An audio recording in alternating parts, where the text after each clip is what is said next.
Good afternoon, one and all. I think it's about time for a bonus stream, which absolutely no one saw coming, and that is the entire point of it. But yes, indeed.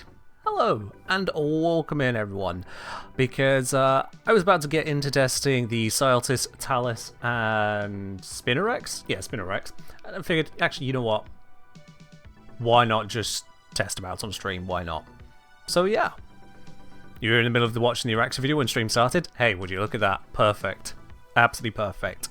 Also, yes, there is the obvious elephant in the room. Thankfully, it does not weigh as much as an elephant, but yeah. Glasses. Turns out my eyesight is knackered. It's taken long enough, but now it is actually getting worse, and so I have something to correct that. Simple as that. Looking crisp? Yes, the world is. I can read chat, for example, a lot easier than I could, which is concerning that it took me that long to resolve that, but there we are. Now when I look at things without them on, I'm like, how did I do anything? Does this explain the typos, perhaps? Well, no, that's just another part of the brain being screwy, isn't it? But all the same, I'm gonna have to get used to the angle of everything. I'm going to have to get used to the angle because I guess it's something to do with just how my eyes need correcting and the angle that they're at. Everything has a bit of a slant to it now. And I've done some reading on that. I'm just going to have to get used to it over the next couple of weeks. This is part of getting used to that right now by really just putting everything to the test in my typical work environment. It was very unusual at first when I just put them on. Went to go pay for them. I looked down at the counter to put my card to the pay machine, and it looks like the whole counter is just about to slide off down the hill. The hill that didn't exist. What is that? No one warned me about that feeling. Literally no one. Almost everyone in my family wears glasses. Most of my friends wear glasses. Obviously the opticians wear glasses. It kind of helps them, sell the look, I guess, if nothing else. Not a single person mentioned that would happen. But hey, I'll get used to it. Never noticed a slant. Both my parents said they didn't have any kind of slant either until they had varifocals. This isn't varifocal. So, cool. I guess it's just a thing that happens and loads of people know about it and just never thought to mention it in the slightest. Awesome. Awesome. Yeah, these are definitely not varifocals. That much is a fact. Definitely not varifocals. Anyway, we're not here about the glasses. Okay, we kind of are here about the glasses. We are mostly here about the weapons, but yeah. You never experienced that? Fair enough. Thank you, Medieval Fox, for hydrate. They were good on me. I'm glad, actually. I am glad. Went through a few different frames and whatnot. There were other, yet nerdier ones, but settled on this. Yeah, come on, Ray. Now, there's no ticket today. No raffle today. This is not a normal Warframe stream, so the normal 75 plat raffle is not available. However, the hype bonuses are definitely still available, should stream qualify for them. That said, I don't think I actually remember to set up the bonus for it. No, I didn't. I didn't set up the free bonus. Oopsies. Let me sort that one. I knew there was something I was missing, but with enough other things to do, I forgot. Alright, add new one. Free hype bonus. Tilda. Go away. I will have a look at that in just 1 second there, sorry, whilst I type this in. And a free giveaway for the stream. There we go. Number of days, I'll just set it to 30. If we don't hit it in 30 days, you guys are lacking. There we are, that's on there now. No, it's not. I need to hit start. Now it's on there. There we go. Cool. Alright then. Taika Trophy, thank you very much for the resub there. Up onto 10 months. Much appreciated. Much appreciated. Hi again. Cool glasses. They are indeed. Glasses are cool now. Well, they always were, but still, now they're cool on me. Few different frames. Which ones besides Gara? Okay, so I had first a look at a Limbo frame, but my god was a Limbo frame just nerdy as hell. No others like Leisure frame, but that's just a little bit too, thin and a little, dare I say, childish look. Wouldn't go well with me. But then we've settled on these here. These are definitely very Levosian. Yeah. Still Very much a smart look, but at the same time gets the job done, and hopefully are just as resilient, because by God are they not cheap. So hopefully just as tanky as Lavos. So long as I don't stand in front of an armor face blast, should be good. Having to clean your own site gets really annoying really fast. Already done that twice today. Already had to do that twice today, and I... yeah, that's, yeah. I knew that bit was coming. The slantiness, however, that was weird. That was really unexpected. That was really unexpected. The cleaning zone don't get any better? I didn't expect it would. Everyone with glasses complains about it. Everyone does. So I fully expected as much. Now, anyway, weapons. So, first things first I want to look at is the Scyotid. I've got the Thalys equipped as well, which I can level up at some point, I suppose. But more important is I want to get started on the Scyotid. I've had a very brief look at it and realised, yeah, no, this needs stream coverage, doesn't it? But let's get it leveled up, and to assist with that, let's just slap on some modding. Doesn't hurt to throw a few bits and pieces on here. Do I go crits? I think I do go crits on this, yeah. I can only mod it a little bit for crits at the moment, but I can still get that a little bit on here. So let's do that, that'll go. And let's slap in an adapter, because hey, why not? Although, with leveling, the adaptation is going to be a bit crap, so I actually don't have a good plan here. Let's just throw on Deadhead and see if I hit a headshot. Without armor on focus call. Oh, right, that was a follow-on from a highlighted message. Saw your reaction video on gas setup. Melee Crescendo doesn't work on Shadow Clone. Won't keep combo multiplier for whole mission without an armor on focus call. Okay. Melee Crescendo doesn't work on Shadow Clone. Won't keep combo multiplier for whole mission. Melee Crescendo does keep the multiplier, so I'm not sure what's going on there for you. That's the whole point of Melee Crescendo, isn't it? Isn't it? Hold on, let me just grab an Incarnate adapted one. Melee Crescendo. Initial combo for rest of mission, yeah. If it's not keeping the combo for the whole mission, something's gone really wrong there, because it's supposed to keep combo for the whole mission. Have a further look at that, and if it's still just going absolutely bonkers for you, then bug report. Yeah. Yo, Darkwolf! Thank you very much for the 20-month resub. Hello to you as well there. Much appreciated on that. Cheers. As I'm saying, probably a bad sign if using one eye doesn't affect depth perception or vision at all. Oh dear. Yeah, that's on that note actually, the whole slanted vision I mentioned with the glasses is that if I cover one eye and allow my other one to just adjust for a moment, the slanted effect is nowhere near as strong, and that is the same whichever eye I cover. It's the two of them working in tandem. All I can figure is that the vision that my brain is used to, it's looking at the images coming from both eyes, it's going, wait, you're seeing that angle and you're seeing that angle. The only way those angles could possibly be correct is if the world is like this, and just gives it a little tilt. It's just brain trying to do complex spatial mathematics without knowing what mathematics is. Because it's the vision center, not the math center. So, it's doing its best. It was going down from 12 times to Crescendo level because Crescendo ain't reached 12 yet. I can't say. I'm only referencing what Stark's been experiencing there in their 1.5 messages. Have a further look at it, Stark. See if you can find out where exactly it's going wrong, and definitely bug report that if it is still going wrong for you rather than just a misunderstanding. Either could happen. It is Warframe after all. We call it Bugframe for a reason. Nix can mind control acolytes, but after a certain amount of time mind controlling, the time becomes reduced. Yeah, no, that's not a bug, that's intended. Acolytes and certain other VIP targets will resist mind control effects, and so they get shorter, shorter, shorter, shorter. I think similar happens with Necromex. That's just how that happens. Never had the problem with your glasses, your eyes? Yeah, so it could be down to prescription. What I've got here is astigmata, I believe it's called. So my eyes aren't perfectly spherical. As a result, it is warping the vision I've got.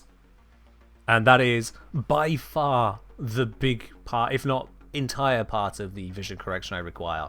And then the axis on one is a different angle to the other, so I don't know if it's that way or that way, whichever way it is, however it is. Point is that they're not aligned with each other, so that would be my guess there, is that the correction that I'm now getting used to is reshaping the image away from how it's been broken this entire time, or for however long.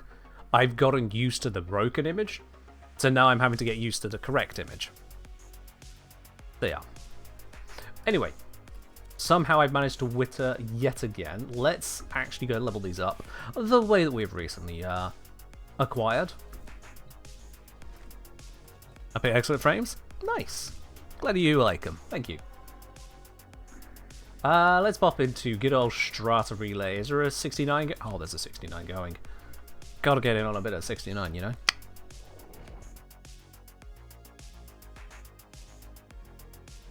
Oh, halos, stars, red lights. Everything had a blur. Like, except things in just the ideal distance, pretty much everything had a blur, and that blur was increasing. Now, no blur. When I'm looking directly on. If I'm looking through the very edges of the frames, then yeah, little teeny tiny bit blur. I moved that out of the way. Good lord. How I managed to get anything done, I don't know.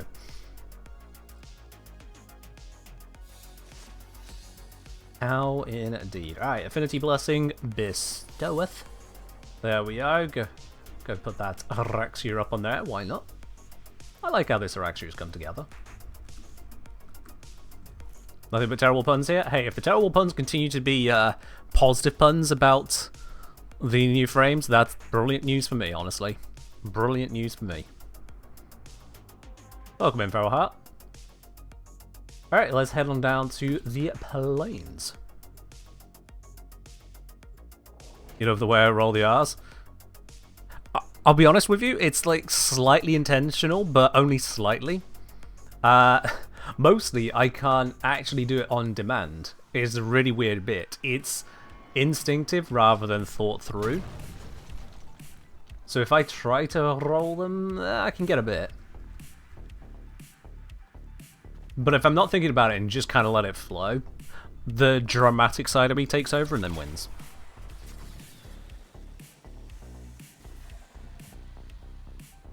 Ready to be amazed by the weapons after disappointment and Scaldres. I've already had a brief look in the Scyotid, and I think the Scyotid is absolutely insane. Which is why I'm doing this test proper.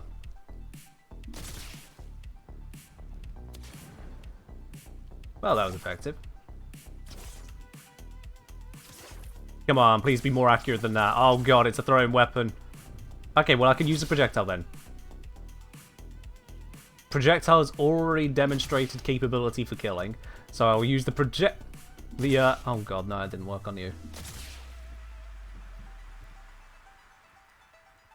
This might not be the way to level this weapon.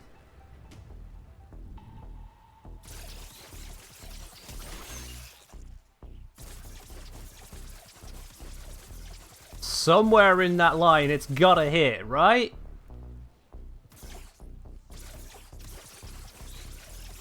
It's gotta hit.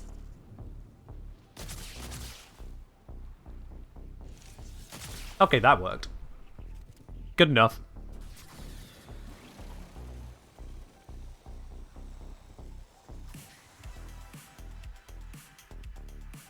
One, two, three.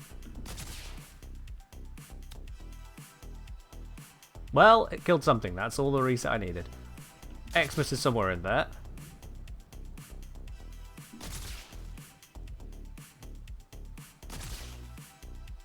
I'm not seeing a damage number from the Xmas, which is concerning me.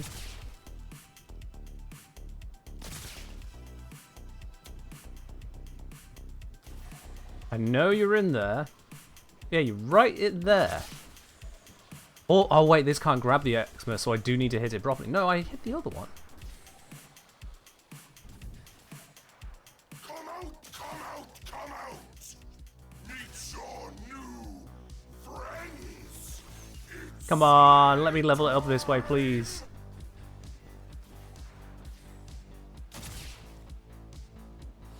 Ah, stealth bonus is gone.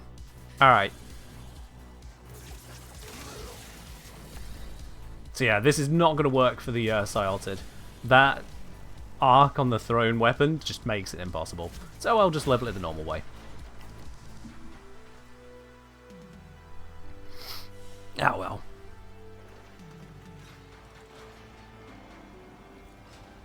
Funny how actually secondary power corrupt any grouping subsumes. Honestly, yeah. Just trying it out briefly, I was like, what is this and why is it a secondary and how does it use only part of the ammo?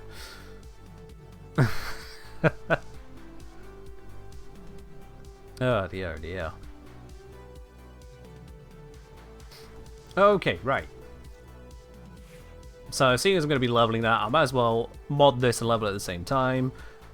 That's how I'm going to be running it. Let's slap some bits on here. Gale Force Dawn is obviously the way to go there. Melee adapter because I can. Let's see then. Plenty of crit capability on it, so let's support it with that. We'll go for a Blood Rush. Not a Blood Rush. I know what that is. Weeping Wounds, we've got plenty of status chance. Might as well slap that in as well. I hadn't paid attention to that, I'll be honest, Tom. Had not paid attention to that particular note, because I hadn't got around to testing the weapon. That's why we're here now. I can't bother to do status priming at the moment, so I am going to go for a prime pressure point. The range on it is already pretty nice. Let's see, it was heavy attack with 6 times more combo, transform, yeah, I know that. Attacks a bed, void shards. Okay, yeah. Does it gain range on the Incarnate? It does, so I don't really want to give it range. Well, I haven't got the Incarnate yet, but still. Modding for range feels like a poor idea on that. For leveling purposes, I'm gonna be a basic about it. It's just so damn effective to do that with weapons. I don't see a reason why not. So, I'm gonna do that. Sue me. And then Galvanized Steel and Organ Shatter. I've not got any heavy any Tenekai in there at the moment, that is fine. Yes, the Endo Arena Metal will change because of that grouping? Maybe. It is a fixed range, so if you can get more range from other options, those options will still be better, but by god, it's still a decent range on it. I realize I gave this gas, which actually, considering it's got a grouping effect, is probably for the best.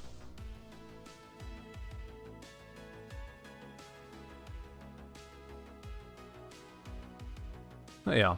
Heavy Service, high mult anyway, so PvP still does a lot. Oh, yeah, because Condition Overload is additive with these bonuses, isn't it? Isn't it? I can't remember, to be certain. I think that's what I'm remembering. Tom will confirm in a sec, I'm certain. Anyway, because I'm going to be leveling up a melee, Araxia is not going to be the right pick on that, so we go to our favourite. I usually have my phone auto-mute when it comes to streams, however, this is an unplanned stream. Let me mute my phone real quick. Sorry whoever just tried to reach out to me there, but there we go, that is all muted. That was... oh, it's family, alright. They understand I've got work hours. They'll deal with. It wasn't an important thing. Okay. Also need to set that to weapon maxing. There we go. Let's go level up these bits somewhere. Let's start it off with... given the nature of the Scyotid, it should be able to handle this without being fully leveled. Let's give it a try.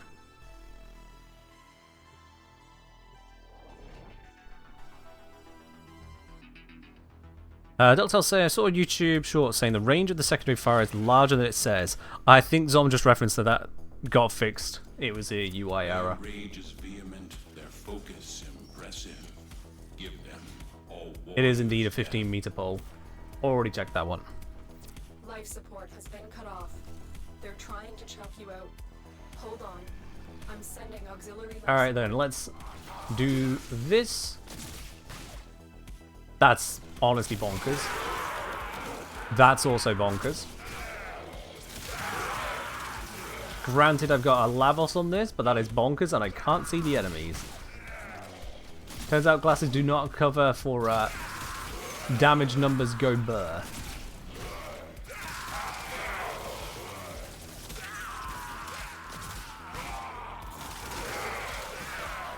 That is obnoxious.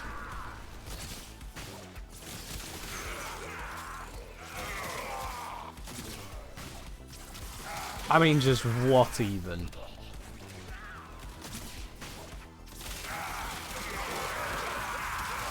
I haven't finished modding these.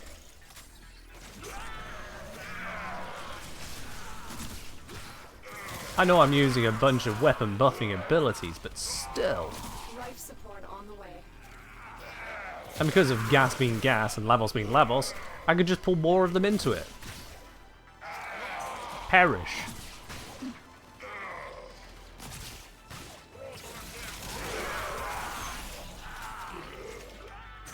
The whole bit where you have to wait for them to get into the kill box. Yoink. Straight into it. Die in it.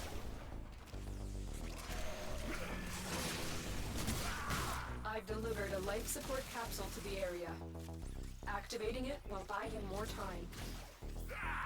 Can I just... Yeah, I can just continuously yoink him in like that. That does work.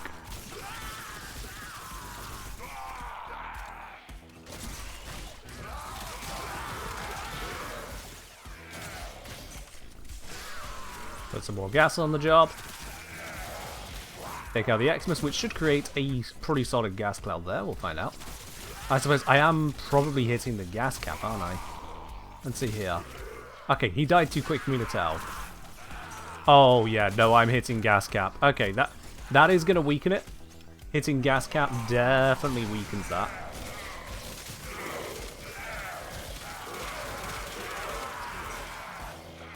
Can you headshot for more DT AoE? Or is it a no multiplier weapon? This should be a headshotting weapon because the AoE that's coming from it is from the gas, not from the weapon. Life support incoming. So the weapon should be getting full headshot capability and use that to enhance the AoE damage of the gas. Absolutely. Just give him a stab to the face. That's all fine. How are we doing on the Scyotid? Max rank. Granted, it was already level 20, but still, max rank. Let's switch over to Scythe Go Burr then. Let's also level this up and complete the Incarnon evolution. Another life support capsule is now available. As I build up combo, it'll build up the ability to hit more stuff. Because I'll have more status chance, and that means more effect. Does Araxia even want grouping that much? Araxia doesn't really do grouping, and the grouping doesn't work on enemies webbed by her too. I checked that as well with Scyotid, of course. So if they're already webbed at a distance, the Scyotid doesn't do what she would want it to do. So, to be quite honest, I feel like so far, just at a glance, all of the weapons that came with Araxia are not for Araxia. 2 melee weapons, she can't use melee on her 4. And then a grouping tool that doesn't work when she's got enemies trapped in her enduring zones of trapping enemies. This Scythe definitely needs some work to level up. Oh boy, howdy, is the Scythe missing its capabilities at the moment. Also, multiple leech Xmas? Screw you. How's Scythe doing? 17.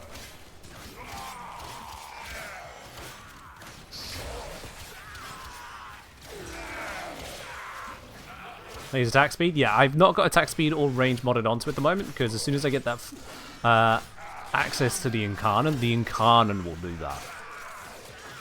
So this is just leveling at the moment. It's not supposed to be look at the Scythe, it's give us a moment, we're getting there. I'm fairly certain I had a Mercy to do on you, but if you want to turn off the threshold, that's cheating. I don't understand why the Mercy times out. It's a curious design choice.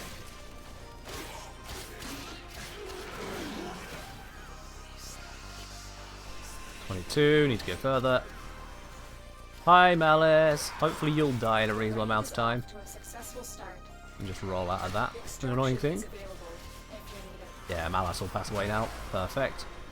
Unfortunately, Worm also passed away. These Spinnerix benefits are actually lots of toxin procs. That I'll need to look into. Haven't tested Spinnerix's yet. But even then, it's still a melee weapon.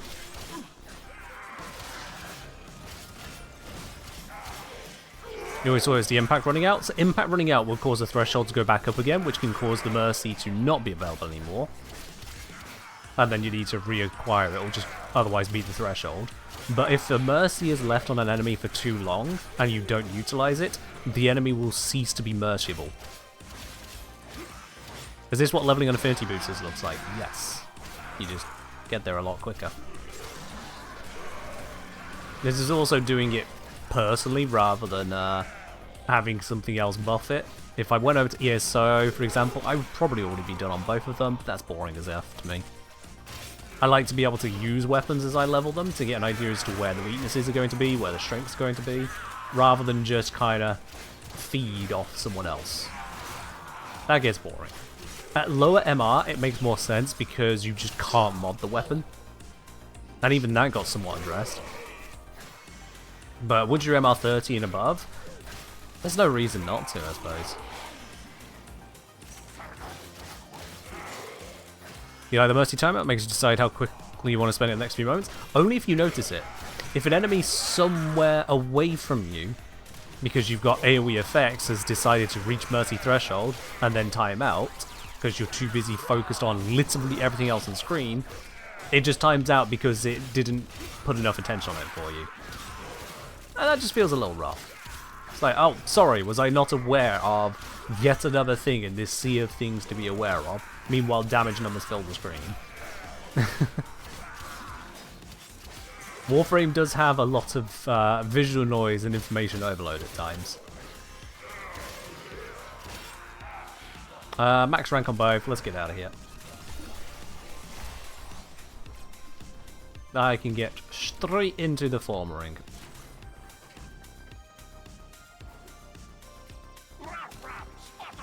Ash is only good with slash melee. I feel like you mean Ash's passive works particularly with slash. The idea that Ash is only good with slash melee just feels so wrong. There's nowhere I can begin with it. Warframe's not known for being able to see everything at once. Yeah, very much so. Very, very much so.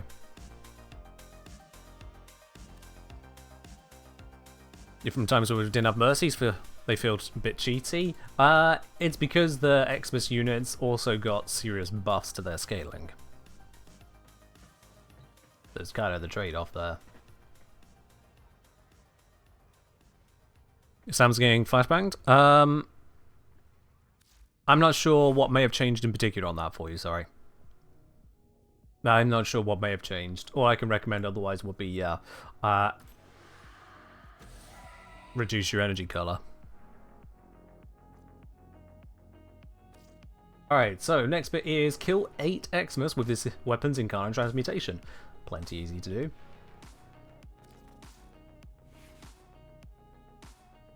Let's see, in terms of this here, it's pretty obvious where a former goes.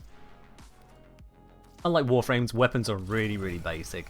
Most of the time you just want a handful of V polarities, and maybe throw something else in there depending on your setup. This gives me room now to grab the... can't fit on prime target crack with this approach.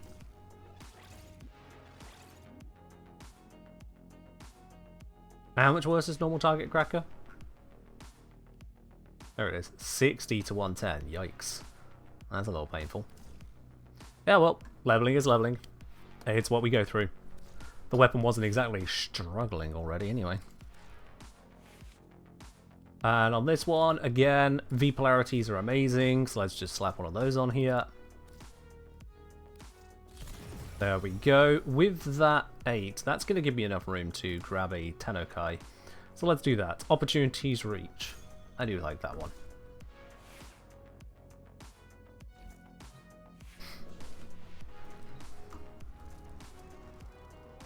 Flashbang got fixed for you? Hey, nice. Right then, let's go back into that and get a little bit more leveling done. Scyotid and Thalys both.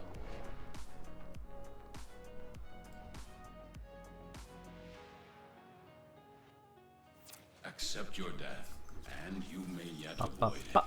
Trust There we in go. your training. Instead of gas this time, let's infuse blast. Life support has been cut Probably off. worse because I don't create the lingering zones, but let's just do it anyway. Hold on. I'm sending Oh, auxiliary starting life area. support. Hi guys. Well, that hurt them. Yep. That is just rude. Granted, this is level 130 Seal Path, which some people struggle with, but a lot of people don't. Still absolutely rude level of obliteration there. Now this is as well... Oh, did that run out already? Damn, that felt quick. A large part of this is Lavos Go Burr with those guaranteed procs, but still. You can't look at that and tell me that's weak.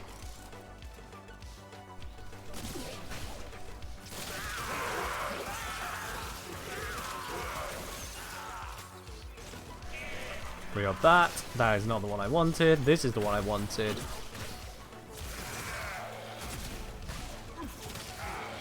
Did it not pull the ones in that were busy having a flame animation? Curious.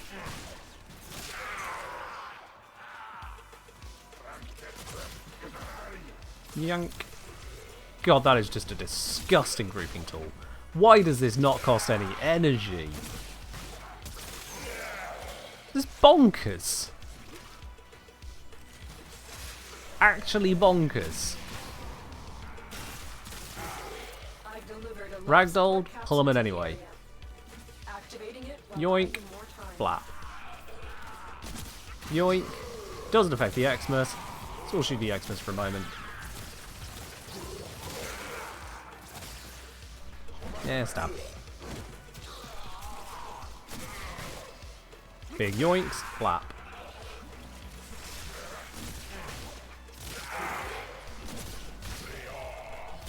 It's practically no cast time to it because you just launch it and things will be grabbed after a bit. Let's pull everything into the Xmas and then, yeah. We still see some leveling is required to get full power on as an Xmas killer. But for this level otherwise, if it's a non-Xmas, it's a dead-to-ness thing. Yeah. For Nidus 2, it's better than Nidus's 2 because they're not flailing, so you can aim for the headshot still. It's kind of like a Korra's and Snare, but much faster. Life support. It doesn't last as long, but like, you know, as you've seen, they're just dead. Who needs it to last long? They're just dead.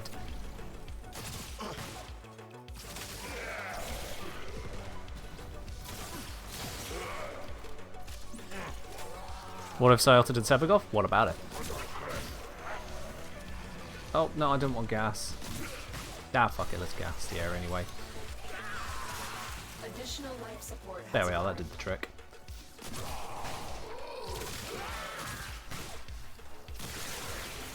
It groups them, it controls them.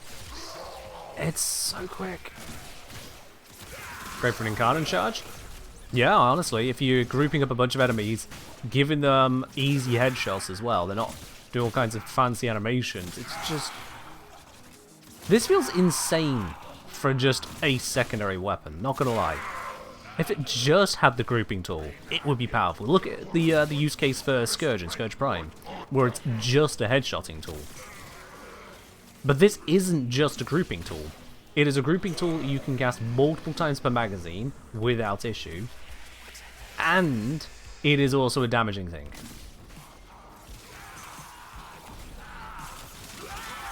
Honestly wild. I'm not against more utility effects, not at all, don't get me wrong on that, I'm just kind of stunned. Okay, broski. You, however, cannot be controlled and are proving to be a bit of a pain. Those gas procs are not very Ugh.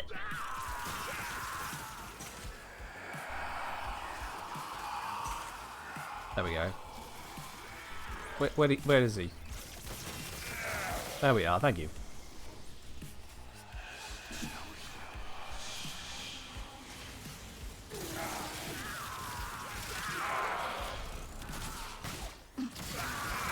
And life support is going down a bit here, because I haven't got actually that great kill rate right this second. But still, when I am killing, it feels bloody effective. I might be affected by the rooms I gotta work with. Those do tend to be a problem. Our operative is making progress. This will help our cause. I haven't finished leveling the Scyotid either. Curious. If you need it. It feels like it should have been leveled by now.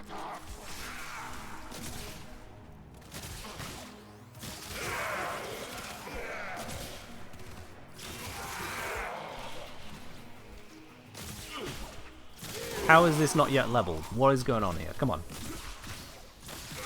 Are the explosions not counting? There we go. I feel like that took longer to level than I should have, but...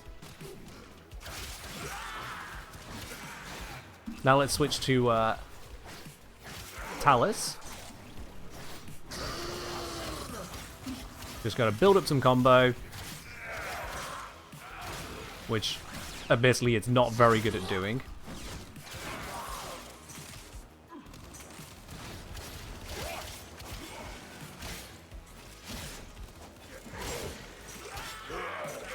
Try to use the maximum multiplier attacks to combo, but no. Let me hear that scream. There it is. Okay.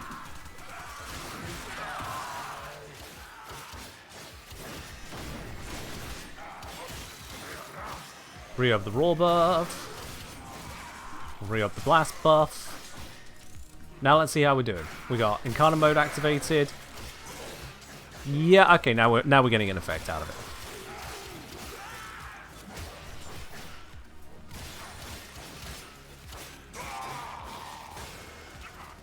Come on, turn the corner.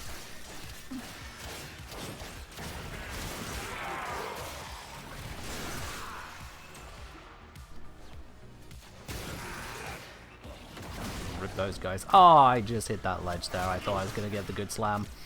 Oh well. Free up both of these buffs.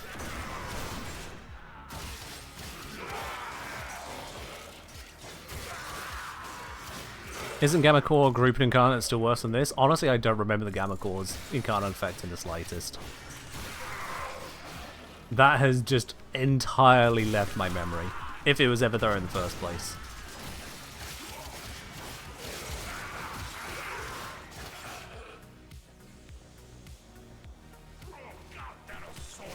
Swing.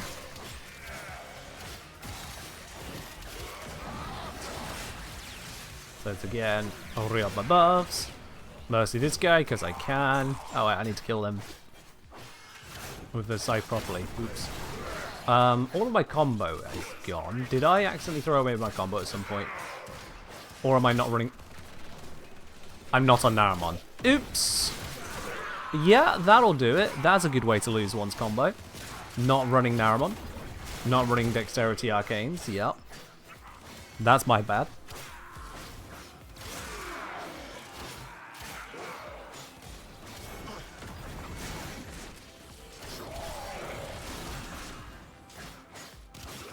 Come on, let's get that combo. Give me more enemies. More. Now we just need a Tenokai. There we go. Re-up this. Something to hit, please. Just in the nick of time.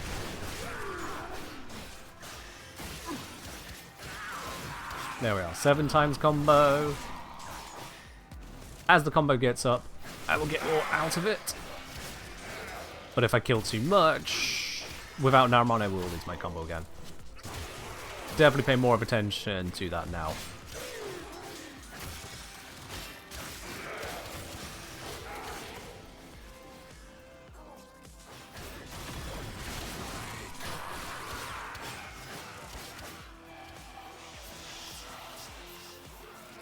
Up to 4 Xmas kills.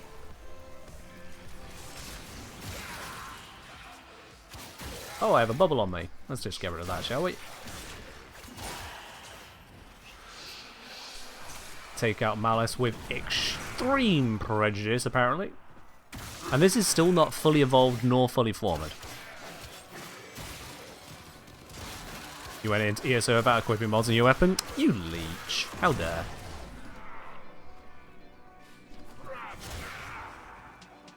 Oh, come on! I just hit that guy. I saw myself hit that butcher. Don't tell me my combo was supposed to reset there. You swat of a game. I had 11 times combo and I slammed onto that butcher. Give me my combo. God damn it. Alright, we're max rank on everything. Let's get out of here. Robbed by the game. How dare.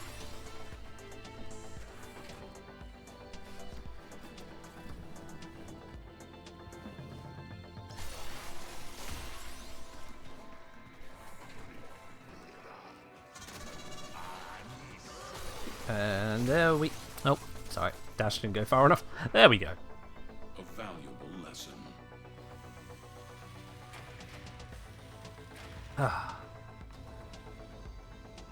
Critical life support levels. It'll be 4 years, so if the Prime version is significantly buffed, you'll be really perplexed. We'll see how it comes together. Also, see we've got some requests during that for a change of lighting and a change of music. So let's do both of those, shall we? Change of lighting, secret menu 2, there you go. Oh, it's that one. Kelton, alright, fine, fair enough, we'll have that one. And then we have a request for some rockage. Okay. Let's grab the rock. There we are, put that in the background. These two leveled again, let's get some more effectiveness out of them. First Thalys, we've not met the evolution criteria. Oops. Alright, I'll keep working on that then. Let's switch this over to Naramon to make that life a lot easier. Thank you very much. Back into here. Might as well slap on one of these. There we go. Move you up there. V polarity for galvanized steel makes perfect sense to me. The V polarities are just so strong. Is there anything for 7 drain I'll want to put in at this point in time? Unlikely, but I'm going to have a look. Don't need the heavy attack efficiency. I'm only using that through Tenekai. Attack speed plus magnetic? I could see that. But I don't think it's that important. I could put on plus reach, but then the follow through is only 40%. So, I mean, yeah. Plus combo gain, minus combo duration. Not the worst shout, actually. If I then swap this over to the Foreman, just because I'm always fine with breaking this one in stupid ways. It's still the Foreman, it still works. That'll fix the duration back up a bit there. Yeah, 10-second combo duration, that's fine. And then Scyotid can still be Scyotid. Let's slap on over V polarity. This time over... Technically it's over Lethal Torrent, but I'm going to do it that way around for the moment. I'm not stupid. Prime Target Cracker can go on there now, so that's an upgrade. We've got 4 left. That's not really a lot to work with. I don't think there's anything worth putting on for 4, is there? No. So I'll just leave that there. Very small crit upgrade for the moment is fine. More leveling to go.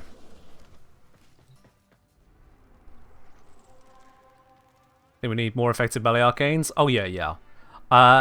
Influence is obscenely capable, which is not great. Can you get follow through in melee ribbons? You cannot. Follow through is a broadly unmoddable stat. There are 1 or 2 incarnate evolutions that affect follow through, but otherwise follow through just... It's a fact of the weapon at this point in time. Can unlock the Exo slot and move the polarity for creeping bullseye. True, I always forget that I can just steal the Exos ones these days. Yeah, you're very right. It's 20 plat to do that, but yeah. Do that, there we go. And that gives us now 8 to work with. Is there anything worth putting in for 8 at this point in time? Fire rate and radiation. I don't really want the radiation as much as the fire rate is a thing. I don't really want that. Magnetic and crit damage, that will help with the Xmas a bit. So let's slap that in there. That seems worthwhile. Otherwise, yeah, there's not really good stuff at 8 drain. It's 9 and above where things really kick in, like Pistol Elementalist for status damage and reload speed. But yeah, it's fine. It's fine. Yeah, the melee arcanes were definitely not made equal. There's no two roads about it. The melee arcanes were just not made equal. Some of them are so niche, and even within their niche, they only work, they don't excel. Meanwhile, melee influence has its only restriction being it can't refresh whilst active. Oh no. Your enemies have grown. If that's the entire downside of it, yikes.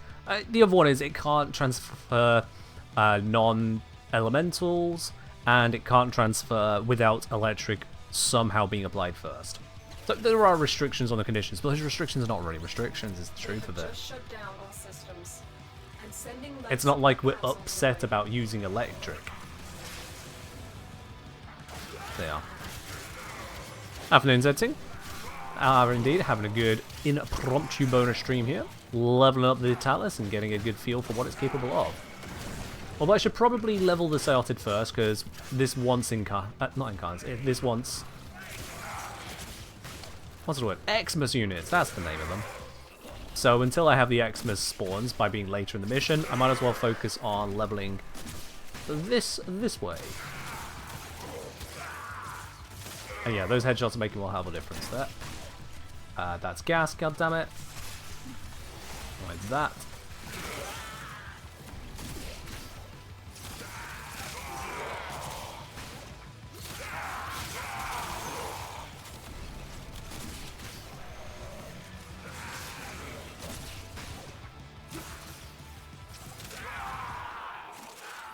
Bonkers effectiveness. Get ready for a capsule. Just bonkers. It's not a slow pull either, because there are so many grouping effects which are slow. But this is not slow. This isn't the gentle pull of the magnetic melee arcane. I forget the name of it right now. It's not the gentle-ish pull of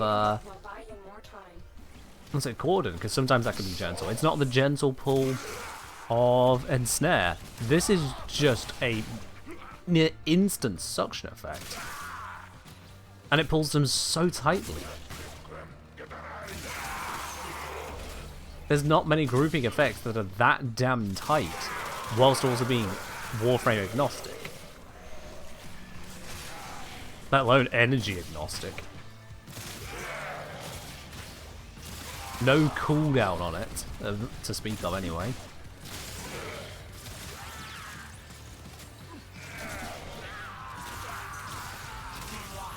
How are we doing on leveling on it? Level 23.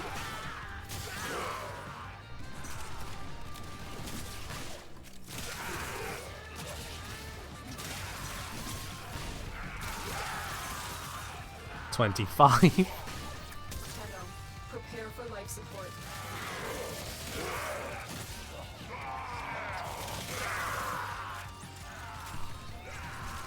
Ips used to be a bigger deal. I mean, it was just Slash that used to be a bigger deal, and that's because armor used to be absolutely redonkulous, and armor removal options were just a lot weaker. Armor removal has been buffed and buffed and buffed. And even then, D still decided, actually, yeah, let's just cap armor as well. Because armor used to get to stupid scaling. Like these Elite Lancers, if I recall correctly, they used to have something like 6,000 armor at this level, if not 10,000. I'd have to double check the numbers, to be honest. It was a lot. And if you're at, what's it? 2,700 armor, that's a 90% damage reduction already. You double that, you're at, what, 95% damage reduction? And it just keeps going from there. So if you're against 90%, sorry, 95% plus damage reduction, and a partial armor strip, a 50% armor strip, would only double the damage, hell yeah, people were using stuff to bypass that. When the choice is between a proc that does double damage or a proc that does 20 times damage, it's an easy pick. But those days are gone for Slash. Bite, it is indeed a bonus stream.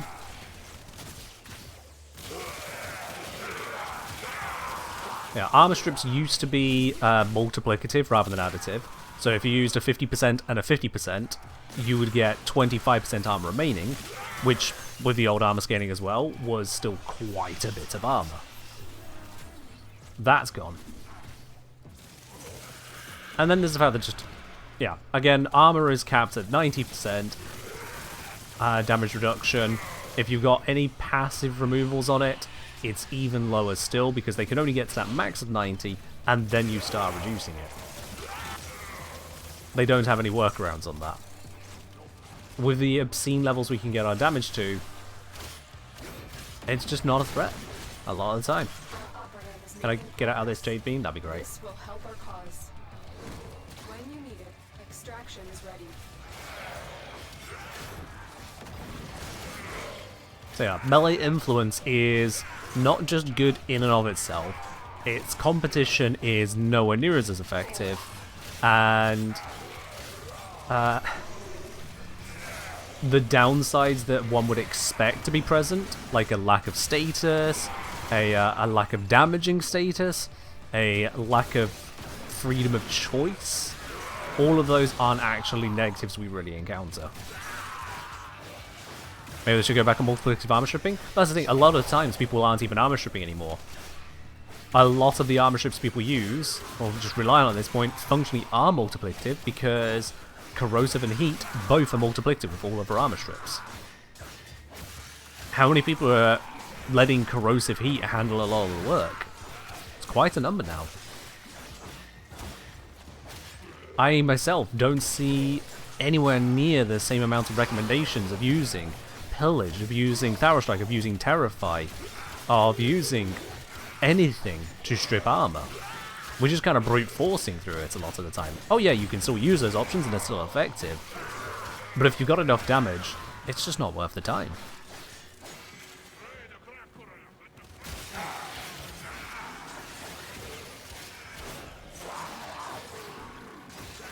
You hate Jade Light Xmas, feels like it should be line of sight to activate and stay active. So it is line of sight to activate.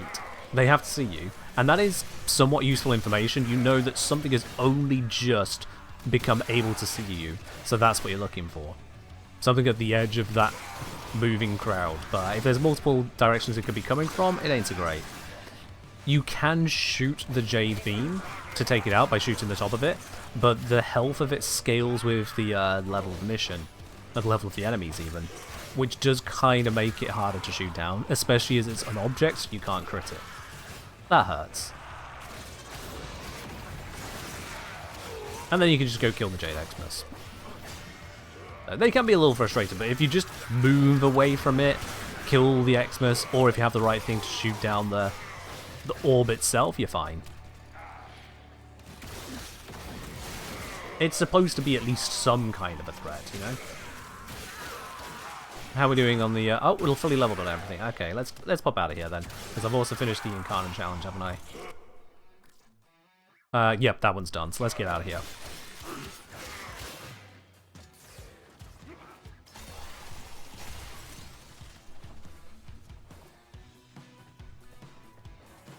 Oh yeah, in missions where there's a bajillion Xmas, things do start to get problematic. I'll be quite honest, the missions with a bajillion Xmas are raising increasing concerns, from my perspective, on build variety. A valuable lesson. So, this is something I feel like it's too easy to complain about and much more difficult to actually resolve. But that is build variety in terms of something that isn't just damage. Damage is the easiest and simplest solution. It's a shooter game at the end of the day. you expect shooting to be a core part of it. Not surprised there. Whether shooting is literal shooting or swinging shoots, weapon damage, it's fine. We've been saying for a while, CC is not in a nice place, but it's not just CC. CC is a very vulnerable part of it, but it's not just crowd control that is struggling as a result. Also, Mecha Combi, thank you very much for subscribing with your Prime. Welcome into the channel proper. Once again on that with 14 months. Cheers.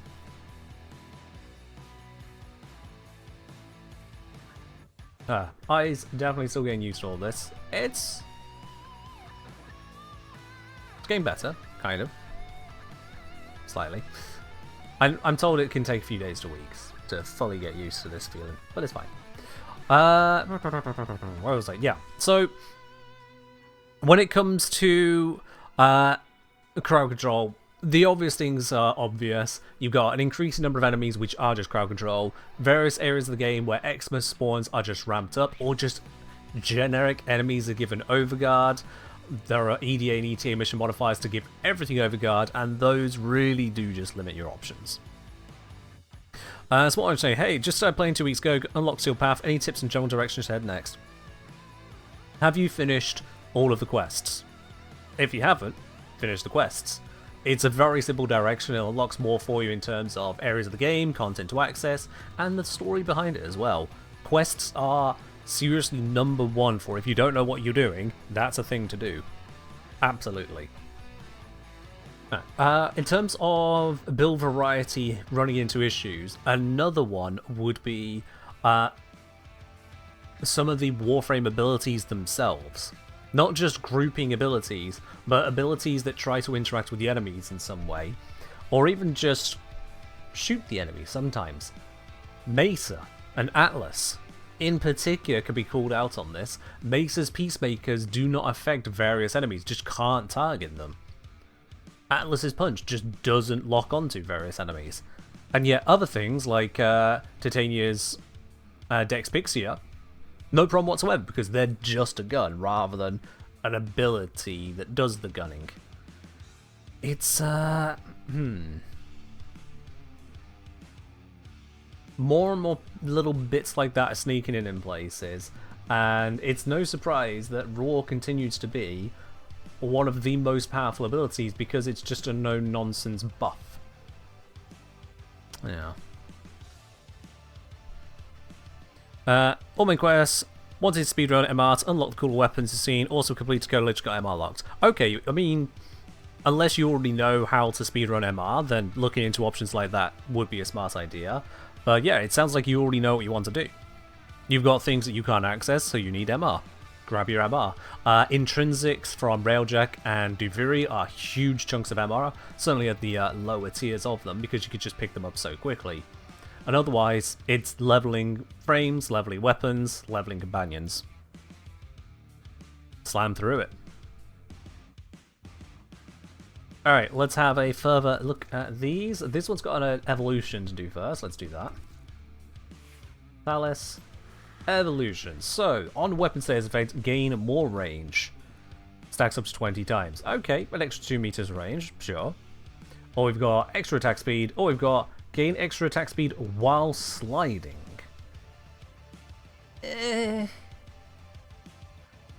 I get where that's going. I'm not really a slide melee gameplay approach. So I'm going to take the default attack speed buff. And now I need to do a bunch of ground finishes. Oh, I just happen to be well equipped for that. That is useful. Yes, Cosmo, I have glasses now. I'm glad you think they suit. Thank you.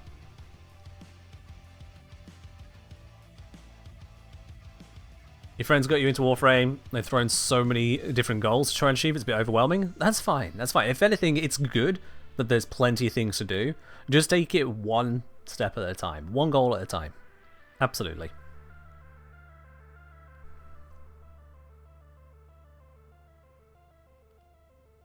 So True Punishment was giving me additional combo counts, which honestly was nice to have up to this point.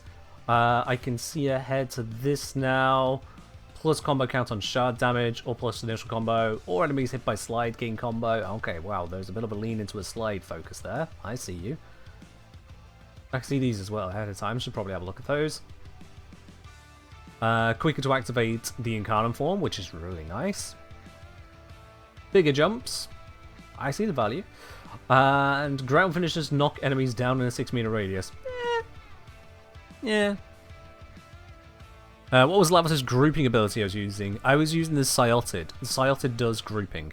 The secondary fire on it uses up, I think, 4 ammo, and then just grabs a bunch of enemies within 15 meters and line of sight to the projectile. Kind of wild.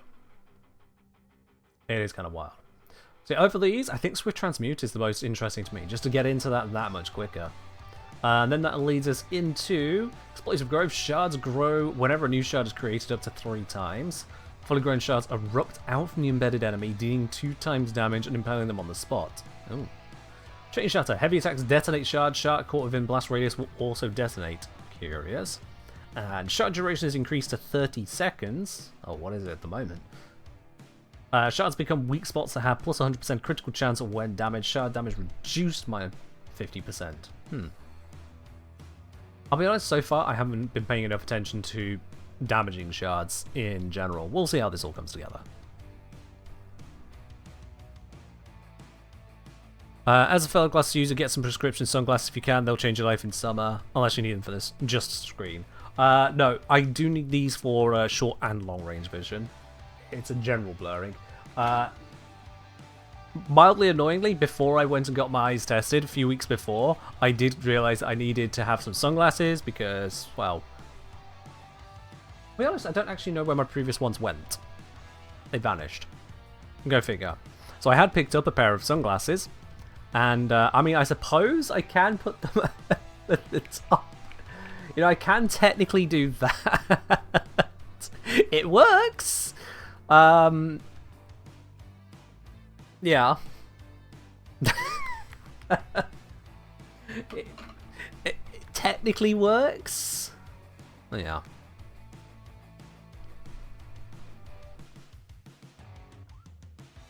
Tadizio, you having a go at the bot? The bot message written by yours truly. And yes, it is a Doctor Who reference.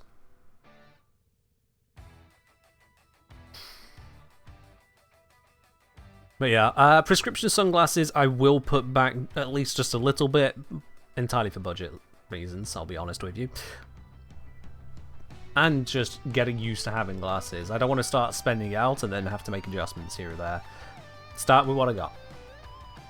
Start with what I got. Less evolution options. Cute one feels even worse than swapping to a primer. Need to be closed. Close melee and shoots a lot since it has less coverage. Oh right, because they become weak spots and then you're aiming at the weak spots. I see what you mean. Yeah. England won't need them. But you see, Zob, I am a hermit. I live and work in a home office. So going outside, if the sun's even slightly out, it's blinding me. Yeah.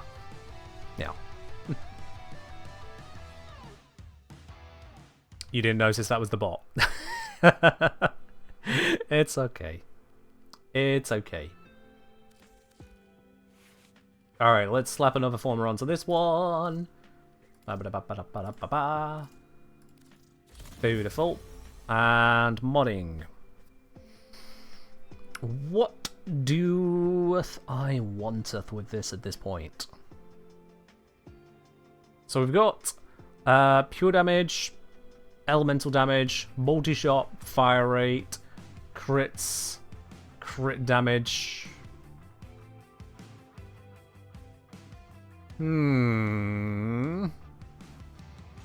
Status damage, right?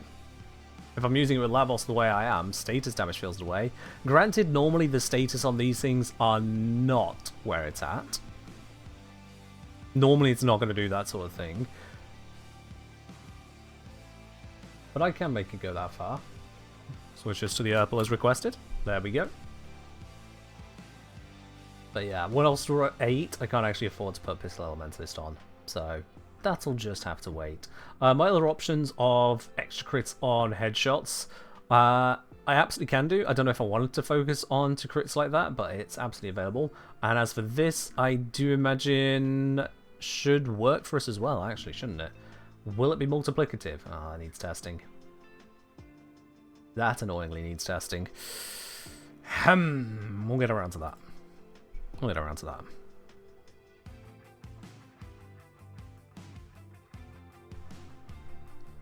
Am I not legally required to have sunglasses for driving in the summer? I don't believe so in the UK, no. You do need to have suitable vision.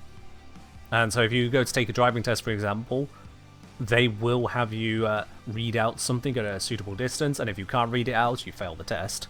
You need to have suitable things to correct your vision if you need vision correction. That said, I don't actually drive. I have a driver's license, I have driven, but I haven't driven a car in, let me think now, 1, 2, 3, 5, 6, 7, 8, 9 years, I want to say. 8 or 9 years since I last drove a car. Yeah. One of the benefits of living in or very near to cities is that there is enough transport, and I choose where I live a little bit based on transport to not have to worry about needing a car. I'm not going to slap any mod on this right now. It just needs another former and take it to its next steps. That is fine. This one I didn't former as yet. Let's see what's worth formering at this point. To be honest, another V polarity never ever ever hurts. I'm just going to do that. I don't know if I even need this at this point, but I'm doing it anyway. Question is, with this extra capacity, is there anything worth doing? If I take off Voltaic Strike or True Punishment. Voltaic Strike is increasing my electric, which is increasing the chance of landing that proc rather than something else. I do kind of like having that there. So True Punishment off would give me a total of 11. What can I do with 11? Or more if I were to swap out Weeping Wounds to put a V polarity up there. I'm going to have enough attack speed now that I don't feel the need to improve my attack speed. Range, again, that comes from the Incarnate mode, so I don't feel the need to do that. Extra range is only so good with a follow-through of 40%. That is low. Galvanize Elementalist, status damage. It's 12, god damn it. It's depolarity, god damn it.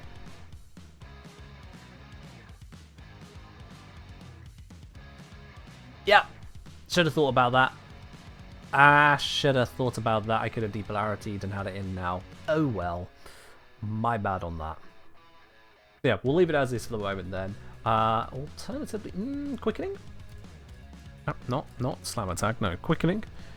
It will give me attack speed and combo count chance, only 20% to 100%. Nah, leave it. Leave it.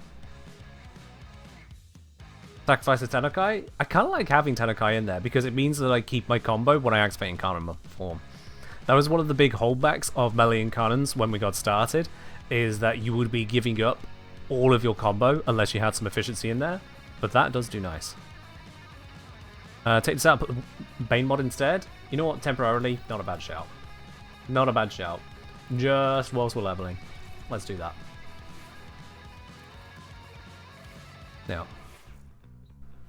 Your feeble American mind cannot comprehend good public transit. Hey. I mean, compared to what I've heard for you guys over there, then yes, good, yes. We do have plenty of our complaints about public transit, and it is not at all universal across the entire country. The more rural the area, the worse it gets by far. But still, it's a big damn deal. If nothing else, it reduces just the amount of car parking that is needed, which is very important in compact cities, so we have.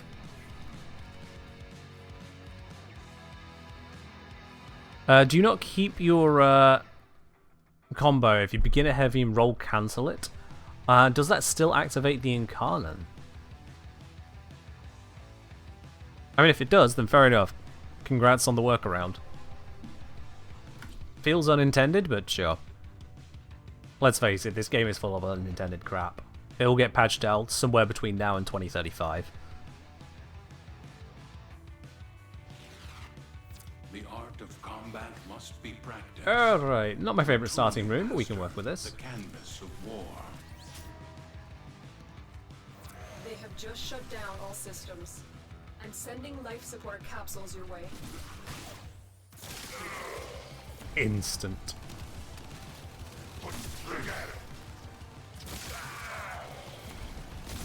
That's just so effective. Like, what the hell? Every time, it's a goddamn surprise just how unreasonable that is. Okay, granted I got one target with that one, but still.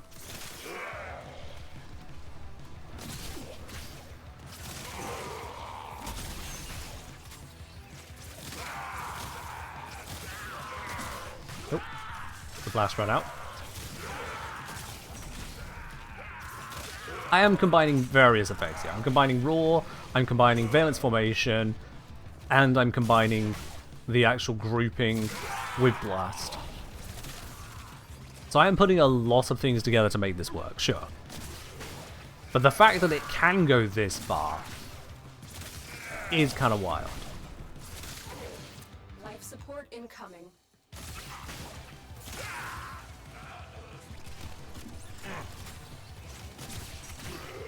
Big old groupage. Oh, Blast run out. There it is.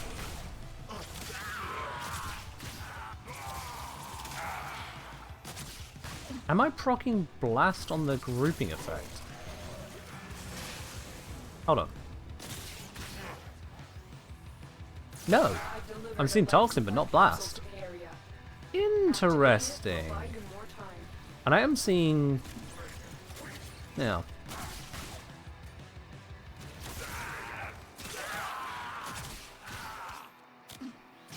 Oh wait, I saw some Blast there. Don't know if that was from somewhere else. No, I'm seeing occasionally Toxin, but I'm not seeing the Blast on it. Curious.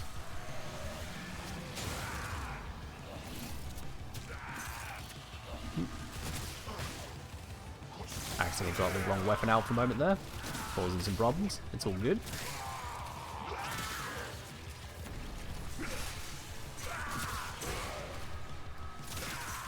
Where is that Jade, damn it? Show yourself. Where are you hiding? There you are.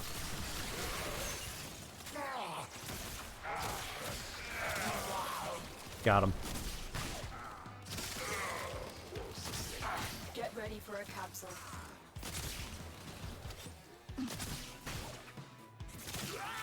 Interesting, it doesn't lift them off the ground. Okay.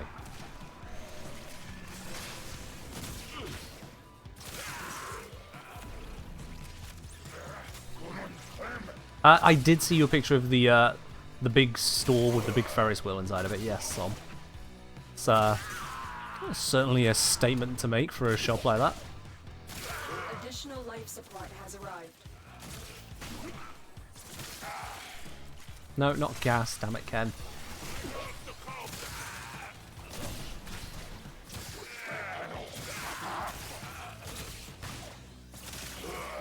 It's bonkers.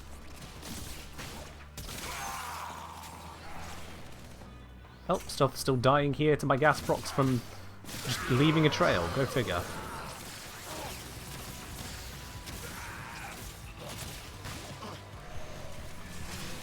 Bring up this. Is this better than Ripline? Yes. Ripline has a smaller base AoE, so you need to increase its range for that. And it's locked to a single frame. So, yeah.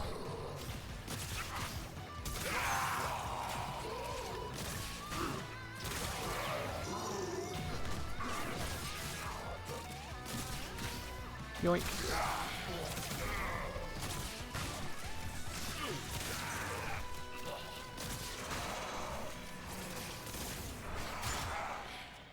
Ah, yes, ground finishes. That was the thing I needed to do.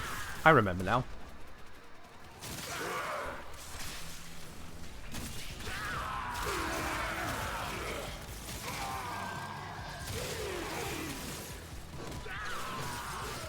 Does another Ripline movement? Oh yeah, they're not the same thing. You will find pros and cons between all things. Absolutely. But Ripline versus Scyotid? Definitely, wild just how much power there is in the Scyotid. I am really surprised by the effectiveness of this little thing.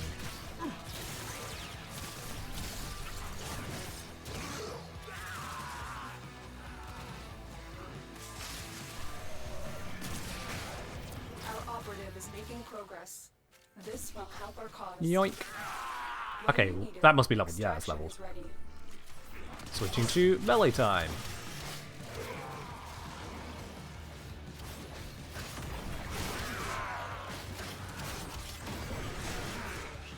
Ah, hello, Torment.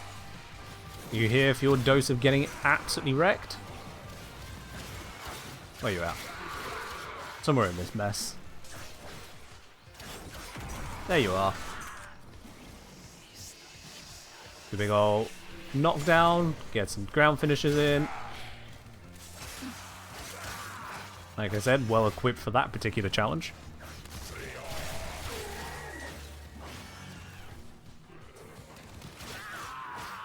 I don't know what's more surprising to me. The Scyotid has a 15-meter radius pull that only costs a little bit of ammo, or the fact that it can also pull in so many enemies, scaling with multi-shot.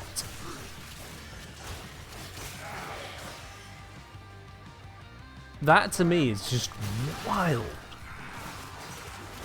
No energy cost, very low ammo cost, for an effect which can, well, do as you've seen it do.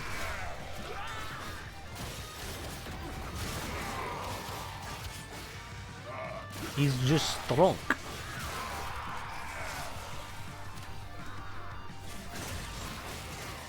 That was a beautiful slam into blast propagation.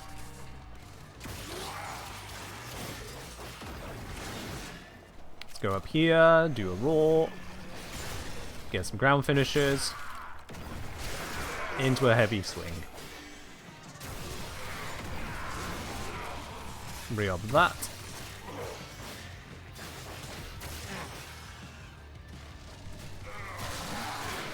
The only thing missing in the group, scale with fulmination. I suppose, yeah, the range could scale, and that would be even stronger. Honestly, we're doing just fine without.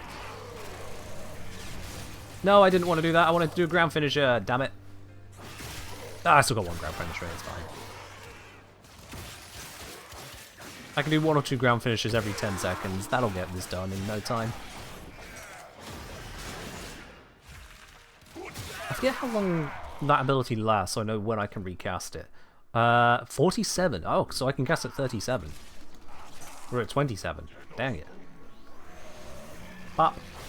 1, 2, and swing for good measure.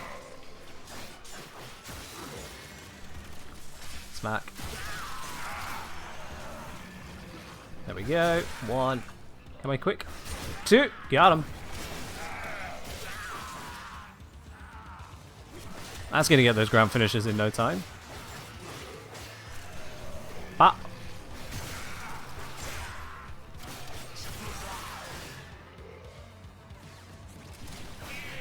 What does count for ground finisher anyway? It's done by much, just don't get the opportunity to see it often. Ground finisher is a finisher that is on an enemy that is knocked down. So not that, because he was in an animation and so was immune to it. God damn it. Yeah, you just go up to them whilst they are on the ground, and a ground finisher pop-up is there as you press X. No, no, no. Double mercy. Of course there'll be 2 merciful targets in a line when I'm going to do ground finishes, you bastards. C'est la vie. Easy to proc by jump kicking them. True, you can do that, yeah. Yeah. Wah! Sorry, you can go, wah! There it is. Smack. Wah! And there we are, we're done. Fully leveled as well. In fact, very, very leveled.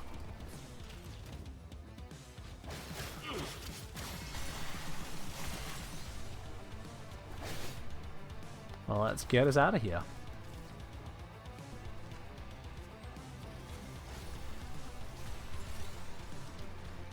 There appears to be an annoyance loading in. It is Mania. I can probably escape without having to deal with Mania's Mania. Don't teleport me? Good, he teleported to me. That works. I'm out. What you have learned here will serve you well. There we go. Whew, a lot more affinity on Thalys in that short time. Fair do. Although I think some of that might have been from the evolution.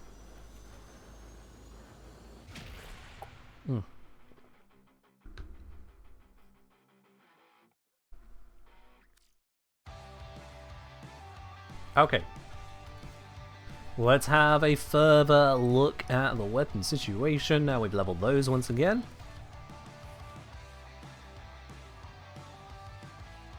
Okay. Yes, another V polarity over this one here, because why not? Although at this point I'm going to use an Omniformer, because I'm getting a little tight on the options. So I just want to make sure I've got the options available to me. And with that, so I think I said status damage feels like a good pick here. Although that's because I'm using it with Lavos. If I'm not using it with Lavos, what is my situation actually? Given the status chance where it's at. Actually, no, yeah, Galvanized Shot should be good. Needs testing, but that should be effective. So we'll slap that instead. I may end up removing Hornet Strike. Well, I probably will, but we'll see how it comes together later. But now, over here, there is also the polarization I want to do on this side of things. Again, I'm going to do an Omniformer, slap that onto here. You got the Omnis, why not, you know? And then I want to swap out Prime Smite Grenier for instead Galvanized Elementalist to make it more well-rounded. Does Punch Through work on it? On Scyotid, it comes with an 8 Punch Through, so I bloody well hope it does. Because it comes with an 8 Punch Through, more Punch Through is also kind of a bad idea. As a plus 1.2 Punch Through, we've got 1.6. We're not even doubling the Punch Through. And 45% critical damage is not that much. Magnetic Might is 40, but also giving us 60% magnetic. Prime Target Cracker, 110%. Now, if you're on a weapon that's completely lacking Punch Through, then there is some value to it there, although 15 Drain as well is oof. Oof level cost. But yeah. So, all told then, we've got what seems to be a good generic modding for the moment on this. Making use of that Prime T2 charge because I can. It comes with Punch Through? Yes. How many question marks we got there? I can count now because I've got the glasses. 1, 2, 3, 4, 5, 6, 7. 7 question marks. Zom is absolutely discombobulated right there.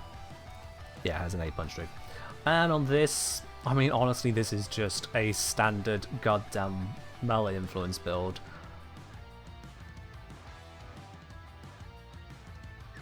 I need to look into the unique capabilities. Once we finish leveling and evolving, I need to look into those capabilities.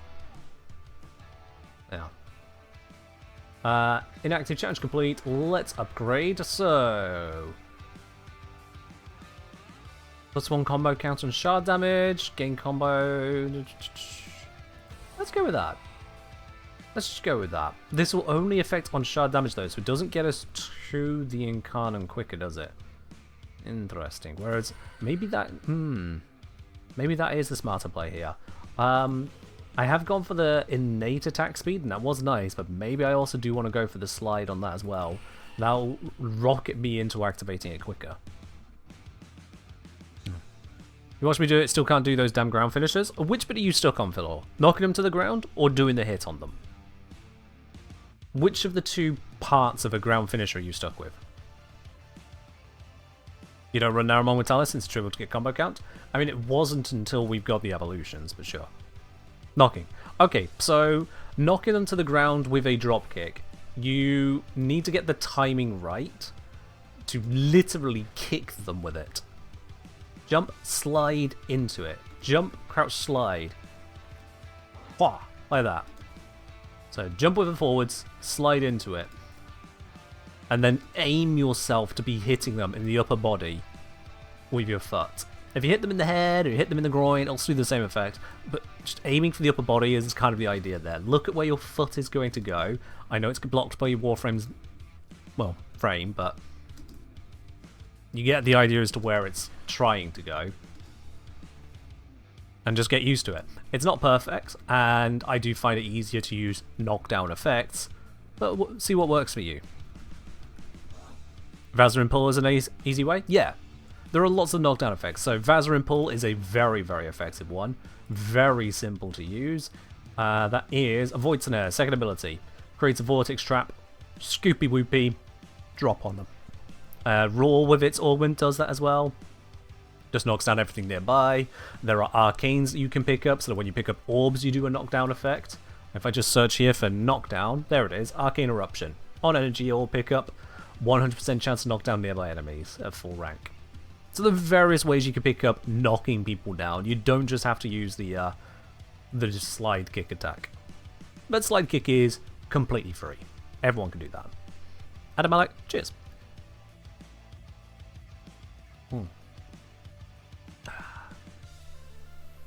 Yeah. Scythe heavy attack knocks down enemies. Maybe that as well.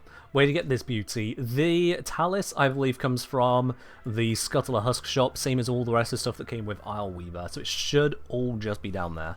I'm going to just go show you where that is, to be honest. We're in no rush to do anything else in particular, so let's just drop into the Dormer Zone.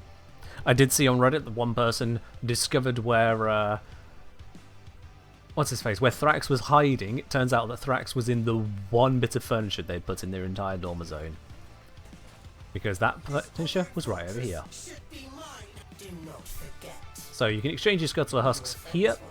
There is the Scyotid and its pieces. Do bear in mind you need 2 barrels, 2 gauntlets, as well as the materials to build them. There's the Thalys blueprint.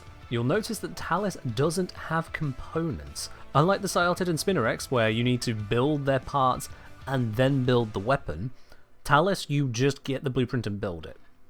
So it is much easier to access in that regard. It does take a bunch of materials as well.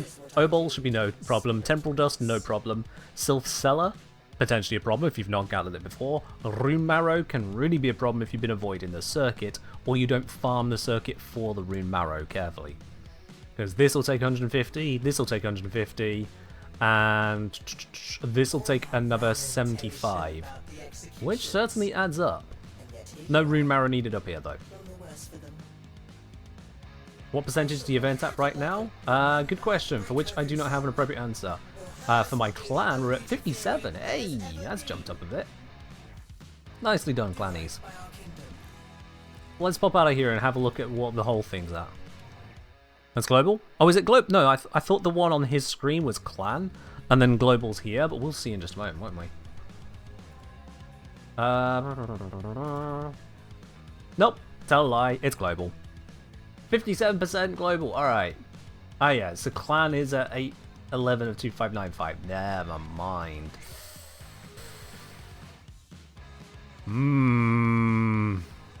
That threw me off. There's a tracker and then there's a percentage, but they're 2 separate things. Okay. Alright. Well, honestly, I don't actually care that much for the trophy. I'll be quite honest with you. It is, for those of you unaware, the trophy progress is based on you spending the Dominus Aureus. It is not on finding them. You need to turn them in, even for things you don't want, to get it. Your solo clan's got the bronze trophy? Well, congrats. I think this clan, we have that much more work to do just because of the size of the clan, so there's that. And we do have plenty of inactives. That's just how it be. Problems with the easiest dump? I think it's the only one that's repeatable, right? We'll just pop back in again.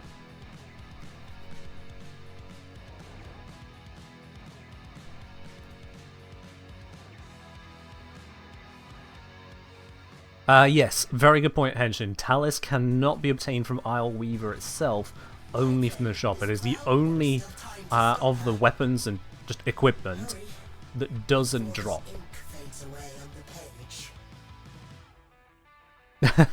Hey, glad you got something new there, Philo. Glad you got something new. Yeah, Pathos Clamps you can purchase 20 times over, so that'll consume 360 Aureus.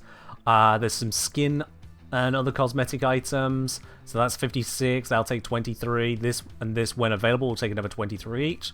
69 total. Got a couple emblems here. Alright, emblem, sigil, etc, etc. That's 25, 9, 9, 9, 9. Small bits that add up. Another signet here for 9.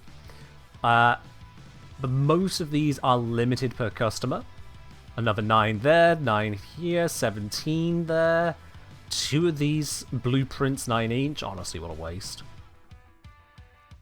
The arcanes, full sets, can be 6, 12, and 156, I want to say. I think it comes to that. So, quite a chunk for the legendaries, understandably. And then the only thing you can get continuously is the Prominence Wisp Totem. But let's see, how much does that mean you contribute if you get everything else? First, if you just get the non-cosmetics. Pathos Clamps, that's 360. Cosmetic. Seti Lacera.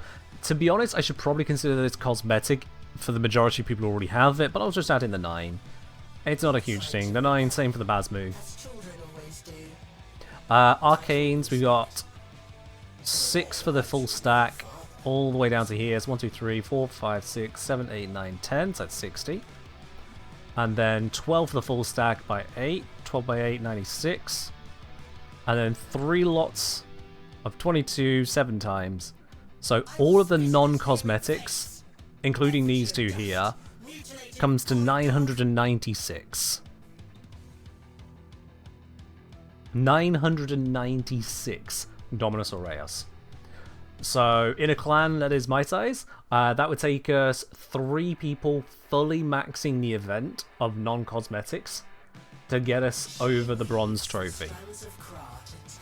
Which feels like quite a bit, to be honest with you. A single run of this was getting what?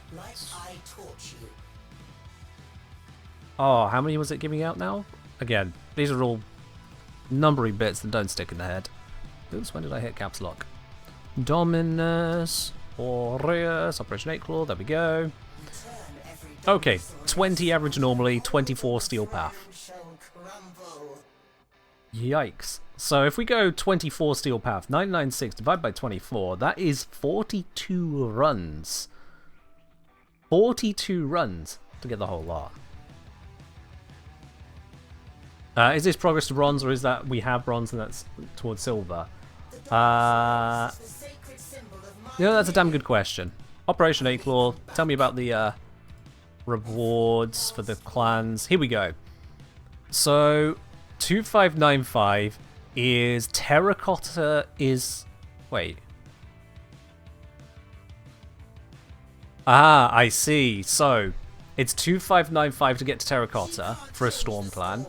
And then another 2595 to get to bronze, another 2595 to get silver, another 2595 to get to gold. So this is, we are already at terracotta, this is progress towards bronze. So again, if it was on a non-cosmetic basis, we're at functionally 157% of the tier. So it's 2595 plus 811, divided by the 996 total. We're at the equivalent of 3.5 people maxing out the non-cosmetics. And as you can see, I have not maxed it out. Very much not so.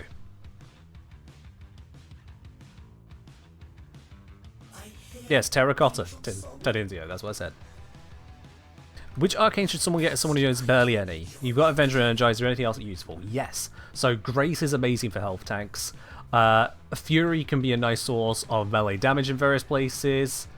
Arcane Aegis is amazing for shield tanks. There is Arcane Velocity, not Velocity, Arcane Agility for the parkour velocity, really nice on that side of things.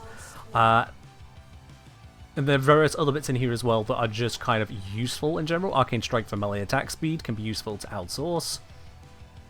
Honestly, just whole bundles of them. Even Arcane Acceleration is nice. But yeah, for the non-legendary arcanes, it doesn't take much to get these. If you get 24 from an average Steel Path run, Well, this maxing out is 6. So you can get any 4 of these maxed out in a single Steel Path run, on average. Absolutely bonkers.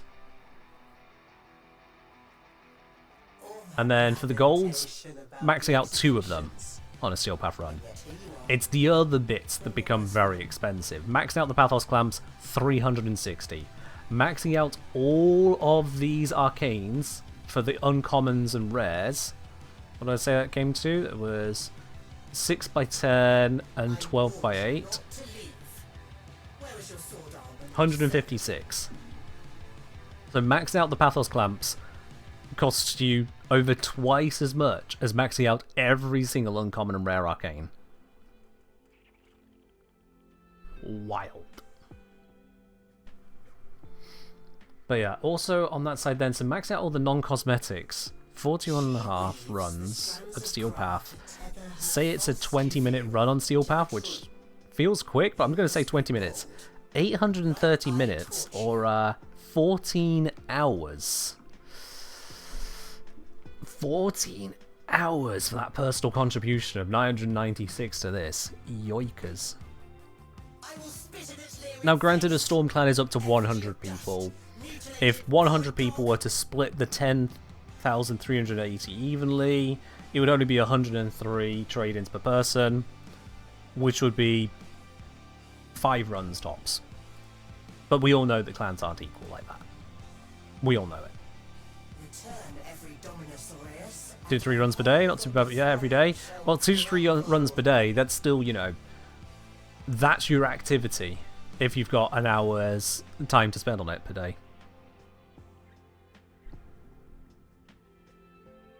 Are there any Storm Clans with even 20% people active? Well, let's see. Ileweaver's been out for how long now? Let's see. Came out... Come on, Wiki, you've got the answer for me when it came out, right? On this page? Here we go. Introduced 25th. So it's been 14 days, let's call it. We're on the 14th day. So if I go into the clan, I can just have a look. Who's been offline for more than 14 days? Or rather, how many people haven't been? So we've got 1 online, 2 pending, oops. I'll look at that later. 1 for me, then 2, 3, 4, 5, 6, 7, 8, 9, 10, 11, 12, 13, 14, 15, 16, 17, 18, 19, 20 up to Ladybug. 21, 22, 23, 24. 24 out of 90. So we have a 26.6% active rate through. We're fine, I guess. But yeah, that means that everyone from this Lemurers here all the way up to the top has not been online during the entire event. And that's just how it goes. Rip. That's how it goes. Alright. So as I'm flicking around, I'm still getting used to having my peripheral vision mildly affected, but it's fine. To be honest, personally, I don't feel hugely inclined to keep running the event because it's constantly with random loadouts, going through Duviri content, which I've done a whole bunch of, and sure, I can pick up the Pathos Clams, but they're not exactly the cheapest Pathos Clams, so it's not a huge influx of them. And, well, I've also had a little bit of the demand taken away for me because I had items gifted to me by DE. So that does reduce the amount of it that I feel compelled to do, for sure. Alright, I think these are now fully satisfactorily at least standard modded. Yeah. So let's get the final evolutions on Thalys. Activate weapons in kind of form 3 times in a mission, easy enough to do, and then whatever the challenge is there. I'm going to cheese the fuck out of those real quick.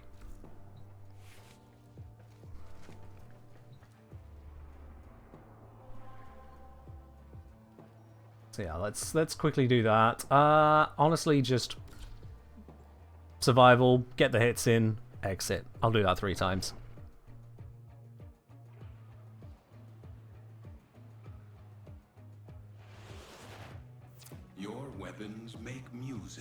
Yeah, soloing the gold trophy, even in a solo clan, is going to be work. Again, if I just go back to those numbers there real quick. So a solo clan, solo ghost, 1038, which is a little bit more than all of the non-cosmetic unlocks. Because non-cosmetics are counted at 996, assuming you needed everything as well. Another Basmu blueprint may as well be a cosmetic to you, but at least that's only 9. So you would be spending on a few cosmetics as well, and granted those cosmetics will easily get you over the line. But 1038, even if you're at Steel Path runs for the average 24, is 44 runs. You'll feel it. Just shut down all systems. You'll feel it. Life support capsules your way. Alright, let's do... I probably should have taken off influence. Considering that I want to build up the combo, having enemies die is not useful to me right now. There we go. Yo! JJK of the 924 variety, thank you very much for subscribing with your Prime. Welcome into the channel proper with that shiny blue badge next to your name right there. Cheers. You're in a solo shadow clan? Yoicks! Yeah. I mean, it's not the worst, but it does triple the work. So you've gone from 40 odd runs to 120, 130 runs actually. Yeah. 130 runs. Even if you're pulling out 3 runs an hour, and that's going to be asking a bit. Over 40 hours to do it solo. But that is kind of what comes with being a solo clan, yet upgraded to not solo clan demand. The game isn't scaled around solo clans. It's simply not. It is a grindy challenge that every single solo clan owner either knows what they're getting into or is a noob about it. I'll be quite honest. Clans, the very word clan tells you it's not going to be an easy solo objective, doesn't it? To be honest, quite honest with you, that was quick enough. I don't care to cheese the build. I'm just going to do that again.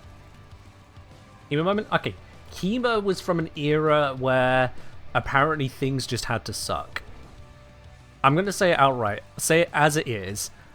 The requirements on the Hema and things of a similar nature, like the farm for Warframe Prime, just seem to come from an era of screw you, farm more.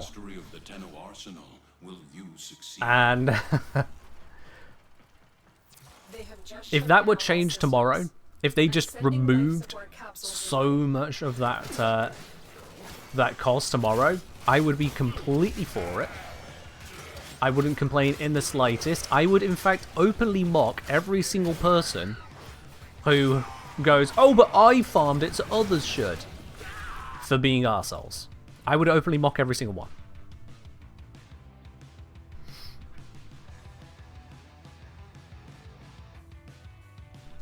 Sure, you can just join a clan with the Hema researched. And to be honest, that is the smarter thing to do. Let's be real. You can just join a clan. Which is probably why the requirements haven't been moved, in that anyone who's still suffering those requirements is self-inflicted. It is entirely self-inflicted. But if it was changed tomorrow, if they just whacked a 0 off of it, I wouldn't complain. Not even slightly. Combat must be practiced to truly master the canvas of Hell, I could have farmed it today, and then they whack a 0 off it and I won't complain. Maybe that's how I get them to reduce it. Maybe I should farm Hema on Dan. Is that what I should do? Just go farm the Hema on Dan, the 0 to hero account, solo clan life, and once that's done, D will then finally nerf it. Because they changed a lot of stuff Dan went through.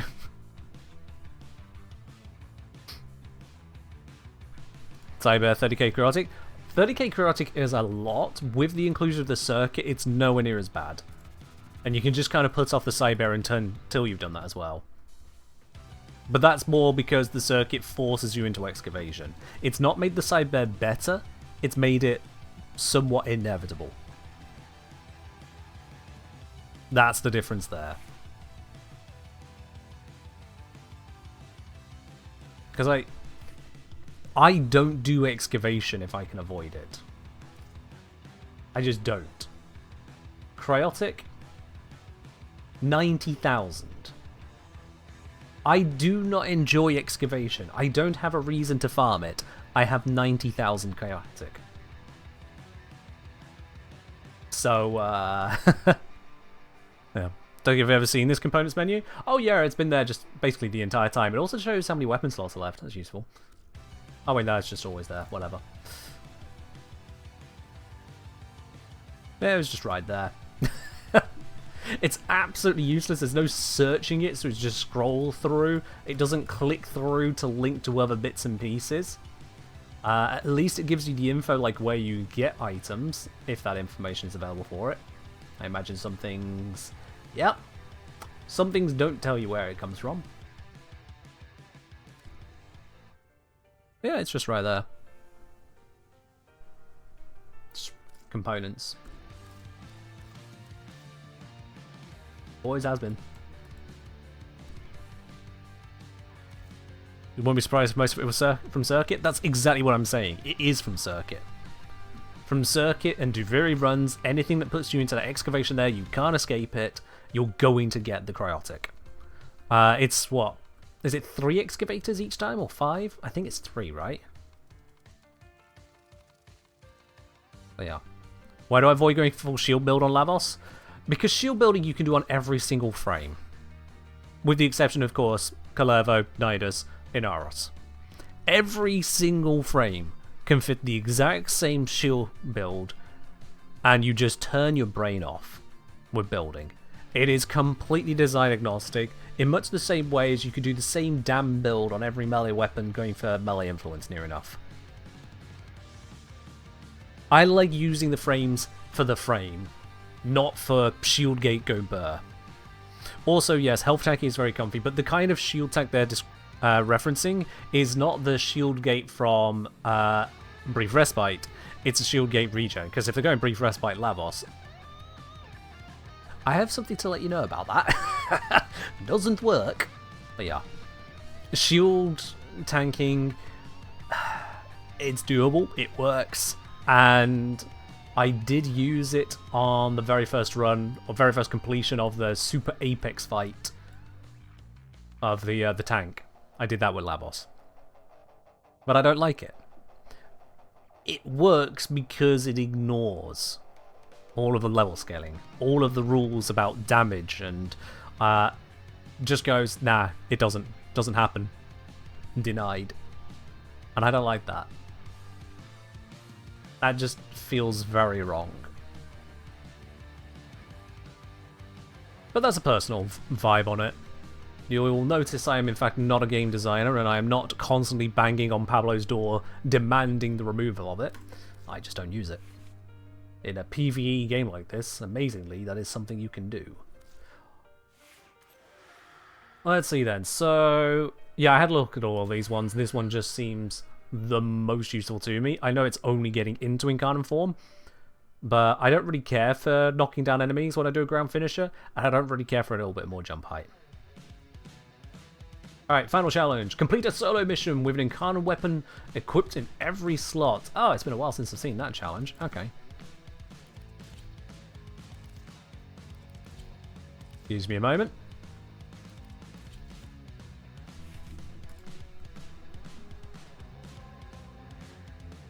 Nope, not you.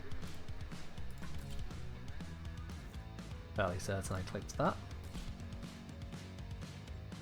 Jump height would mess up your movement? Fair to ya. Turco? Hep it.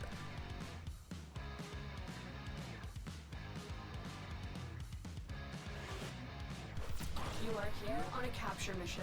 You must find, capture, and extract our target. Target located. Oh, I Bring them in. just about missed that slam. Excellent Not the work. fastest We're capture, but good taking enough. captive back at base. Your part is done here,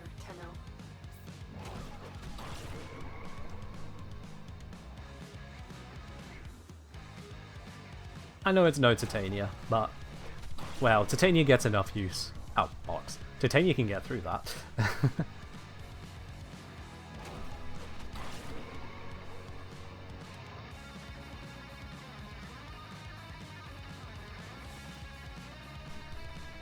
There we are. Why particularly Echo? Some people prefer Echo for the relic, yeah. I got a Lith relic rather than a Miso Neo relic. Why not?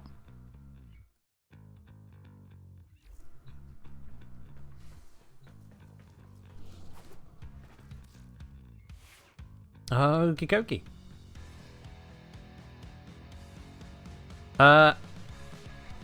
Detrox's saying, fun fact, Rex used a third Warframe in a row where Raw is not viable. I mean, it's usable, but there is extreme cost to it, yes. Very, very much so. Makes you wonder if DE are adding in abilities that can't be used with Raw because they recognize that Raw is just so wild.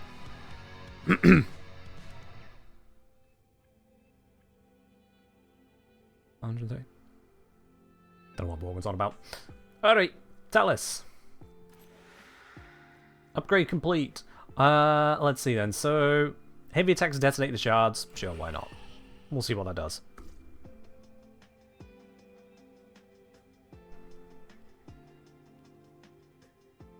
Thalys has an outs perception bias, Raptor, but it works for you.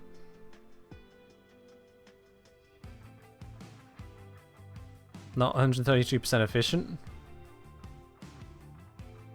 Right. I'm not picking up what you're putting down here, sorry. I feel like we're on a different strand of Kra on that one. Okay, let's fully level this once again, just to get it leveled. Whilst I'm at it, I will level the Scyotid, get those both finished. Also, fun fact, Scyotid, what kind of weapon is this? Real quickly here. What kind of weapon is this? Is this a throwable? Is it a single pistol, dual pistol, shotgun, beam weapon? What kind of weapon is it? I can narrow this down for you. It's definitely not just a pistol. See? It's gone. It's not a pistol. It's not a submachine gun. Very easy to understand. It's also not a shotgun. Rocking it at the moment. Everyone's understanding it so far. It's also not a beam weapon. I hope I didn't need to explain that to you. It is absolutely, in fact, a miscellaneous. The Scyotid does not come under the throwable weapon category. It is a miscellaneous. Do not be thrown off. It is very much a weapon.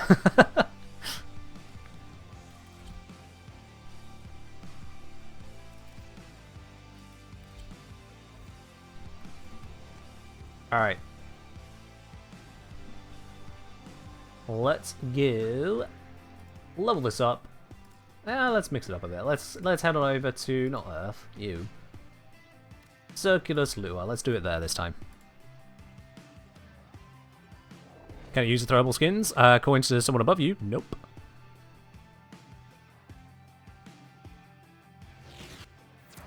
The blinding effect. Why do we do this? Oh, I could get these guys to sit the fuck still at Mission Star. Oh, it's beautiful. I love it. Best weapon ever.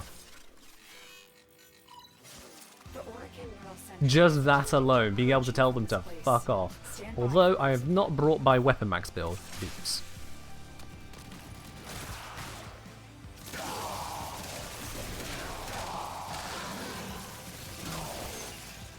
Imagine this weapon with Arcane Pistolier. The ammo efficiency go burr. Yes, I have to do that at some point.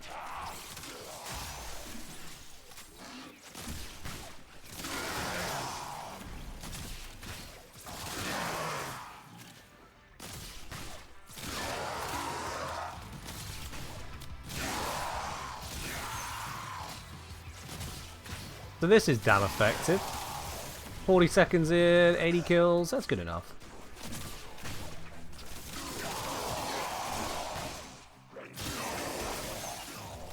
Let's add gas in the mix, why not? I don't imagine it'll be very effective because of the multi-shot, but we can try.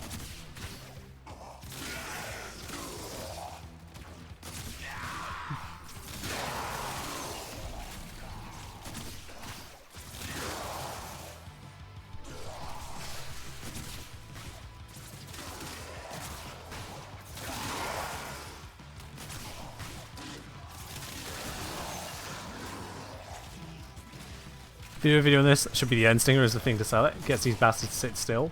Honestly, it might be the opener.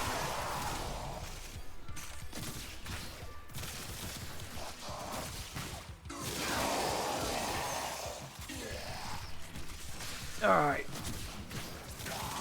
Now, I will say, it does feel like there's not really much else to say about it. It is, at the end of the day, a throwable that isn't thrown. It's definitely a throwable. I don't care what the game says, it's definitely a throwable.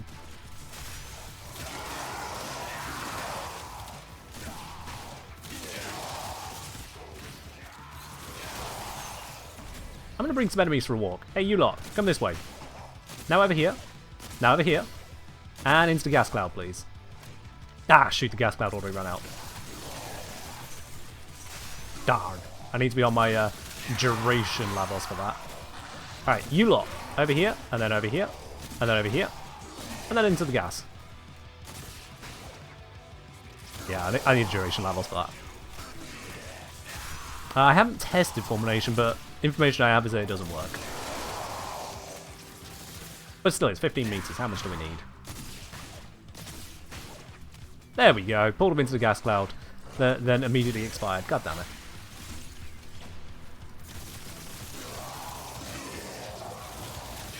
I think it's just under miscellaneous as a default, or otherwise because it's got the web effect, it's not just that.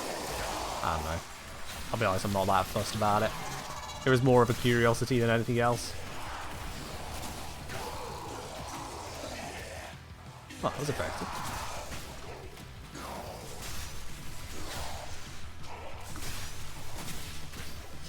And grouped gas.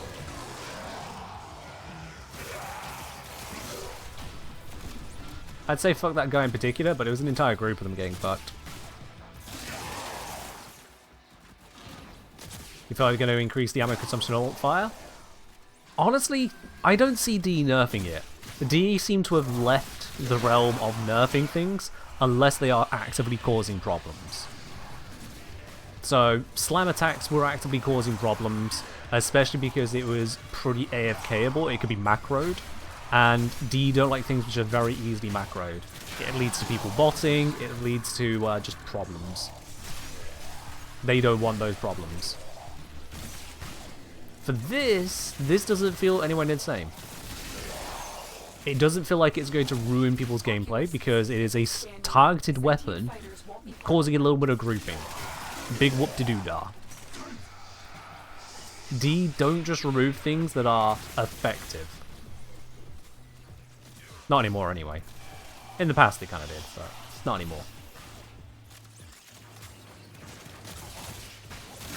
Except Octavia. It could be that Octavia is on their notebook, as it were, but she may not be just overly utilized. So they may be satisfied enough with how she is, or not see it as suitable enough solution, not want to give enough time to it at this point.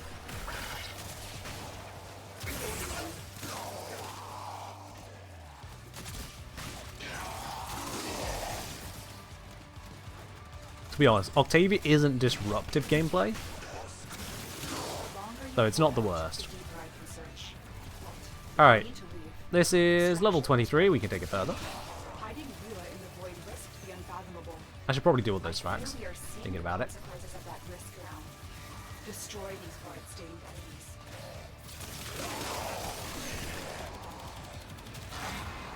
Ripperinos.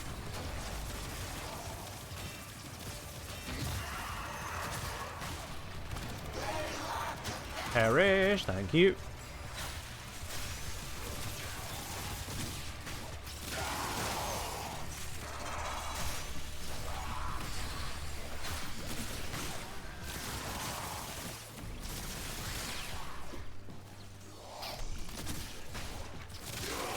You think aggressive attenuation is justification to reduce the amount of nerfs? No, I think aggressive attenuation was their approach to, oh shit, players keep finding ways to hit damage cap, bosses are just going to get deleted forever. If I recall correctly, and I might be wrong on this, but wasn't attenuation in its most modern form brought in with the move to using Railjack to complete Kuvalich's and Sisters of Parvos? I think it was that, because that's when we also had access to the Archibex to shoot them with. And they were going, oh yeah, we made the Archibex like stupidly strong. Let's make it where you can't just nuke it with the Archibex. And the only way they could figure to do that without nerfing the Archibex, kind of making your point I suppose, is that they added attenuation. It was their one-size-fits-all approach to not letting things just get insta-blabbed.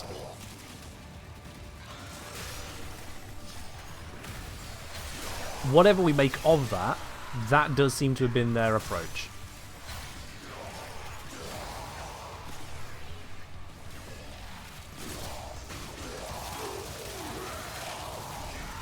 How are we doing on this? Nearly at level.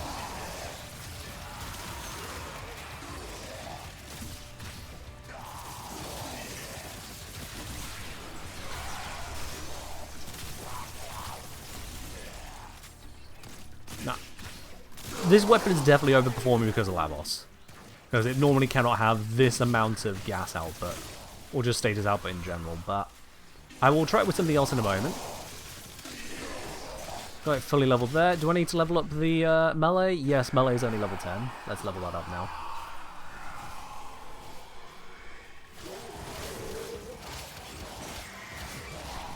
Roll out of that bubble.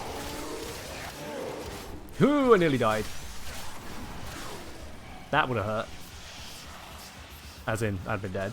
So, very much the definition of hurt.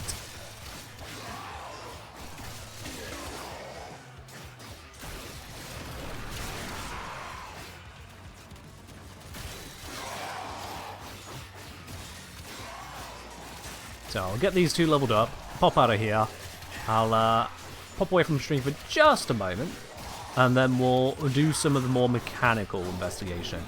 So far, the weapons seem pretty obvious in their cases, although I should really look into the specific minutiae of these shards that this scythe is doing. Because,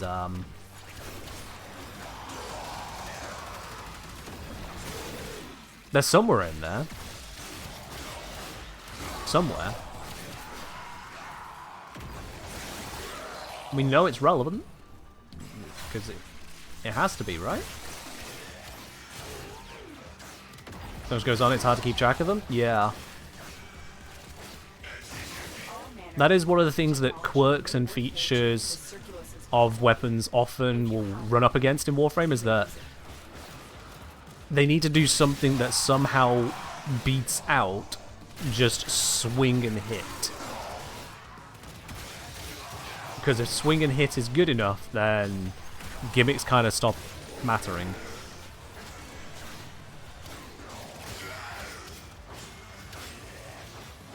Thalys can proc secondary fortifier? Well, that's stupid. That was a choice. Thank you. Now's the mercy. Level 28, nearly there.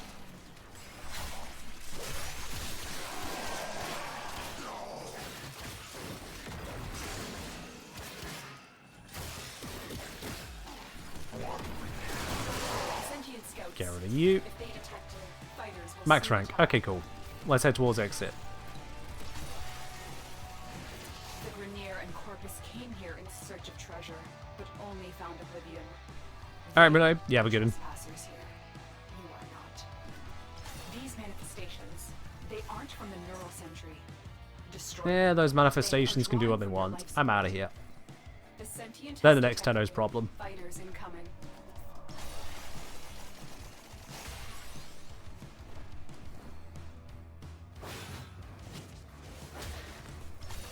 There we are. That'll do. A valuable lesson.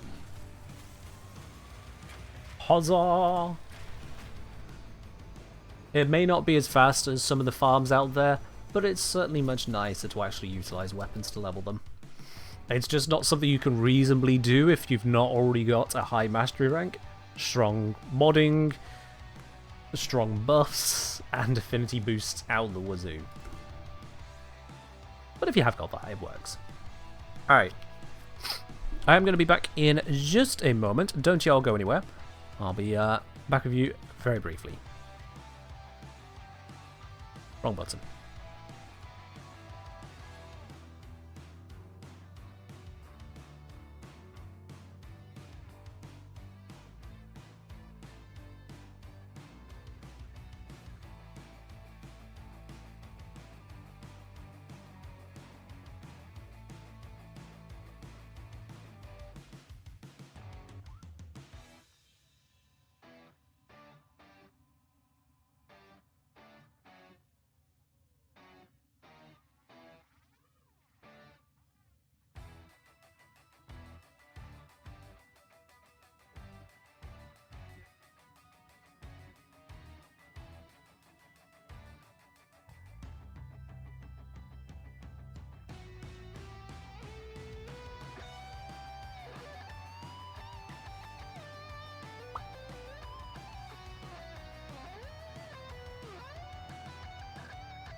And we're back to it. Alright then. So we are making progress on the free hype bonus giveaway, absolutely. Just to remind y'all as well, if we do hit any level of hype train successfully, there are additional giveaways on the stream. So as much as you can contribute to your spanners, which builds up towards that community giveaway, you can also just make one happen by working together with your subs, bits, and gifts. If you wish to support the stream and support the community in the process, it's a double whammy right there. Just a reminder on those giveaways as well, that can include anything from Omniform bundles, legendary cores, Signas, any of those bits and pieces can indeed be on those giveaways there. If we hit level 5 hype train, adds 5 of those, I could end up having to give away 5 legendary cores. I would be very happy to do so with that amount of support. But for now, let's get into the weeds on these now. I've leveled them up many times over. Let's really have a look at the core of the functionality. For the Scyotid, we already have most of it down pat. It groups up a number of enemies. The number of enemies is modified by multi-shot. It's got a range of 15 meters on it. Information we're receiving from others is that fulmination does not have an effect on that, but I will go into double check. My main question with it really just comes down to the one unknowable, because the game never tells you, how does it work with Galvanized Savvy, or Aptitude, or whichever one it's on. Galvanized Shot. Yeah, Galvanized Shot, that's the one it's on. So let's go to a testing build, slap this on, slap that on, and we'll see what happens. Simple as that, really. Yep. Let's grab ourselves some Shuffling fragments, because they are a weak AF. I'll turn off Steel Path as well.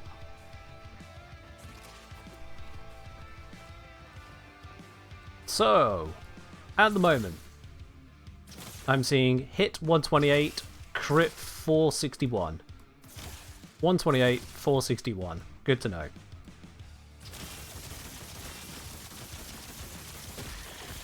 And it has perished.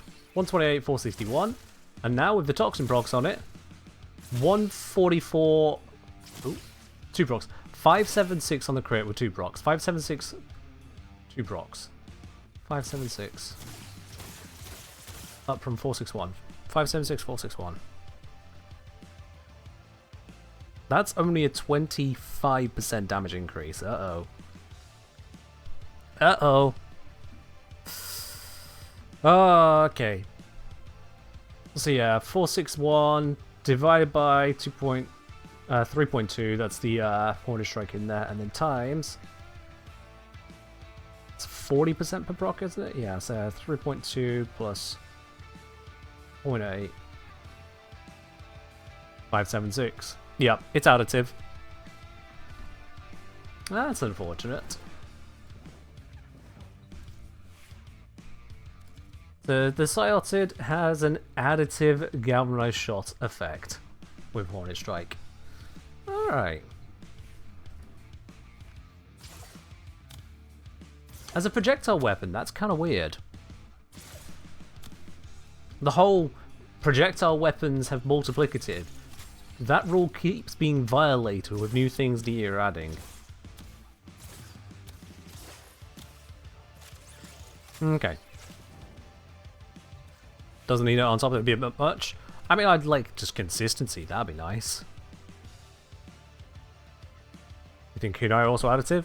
Alright. But it's, yeah, it's also not a thrown weapon.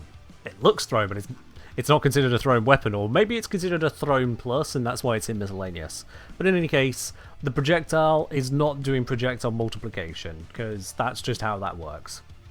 Fair enough. And so, looking back at this then, that Hornet Strike is almost certainly going to come off of here. My only concern really will be the lack of initial damage to get started on things, but honestly, that's not usually a problem. So I can shuffle things like this. Leaves this big open spot here, and I can go for the Pistol Elementalist like that. Now, if I don't add in anything from Lavos, he's just going to be sat there. Grab ourselves our Grenier battle group.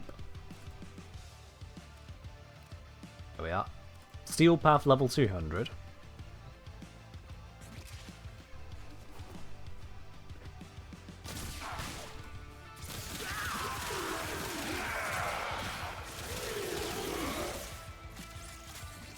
To be honest with you, I'm not remotely concerned.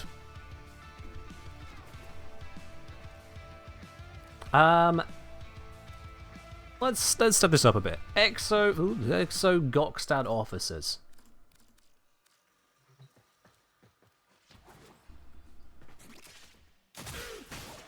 Yanked in the entire lot. And I'm painting them to spread the gas procs. And yeah. Yeah. That is effective. What have I got any passive effects here on Lavos helping this out? What have I got here? Corrosive projection and fire rate on crits. Okay. So I've given it extra fire rate and a little bit of armor strip going on. Fair enough. Monster grouping? That is the weapon itself, Kelly. That is what Scyotid does. You just alt fire with it, it spends 4 ammo, and then grabs a whole bunch of things within 15 meters in line of sight. So let's take this to the real test. Let's be real, this is the real test now. First of all, the grab is not going to work, because they're all overguarded.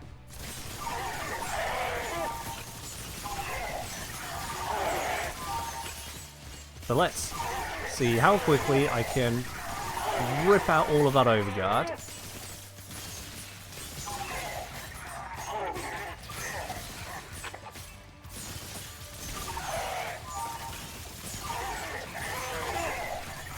Getting there.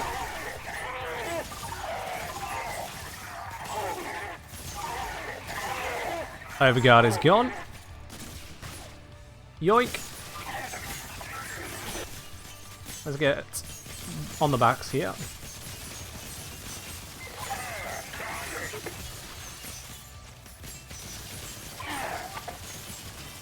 Yeah, Dedicans are bullshit.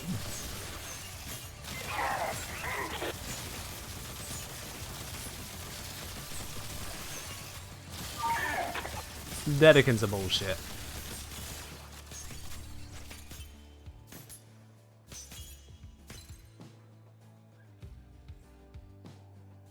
Dedicans are bullshit.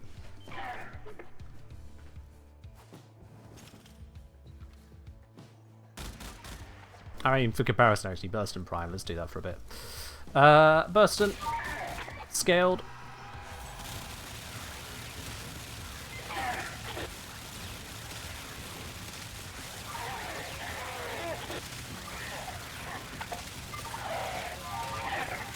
Good lord, it takes a moment for this to actually get through them. There we are. The broccoli is served.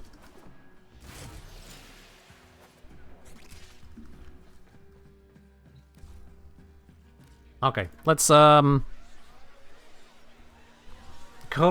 Bombareximus. Which again, Web's gonna do nothing.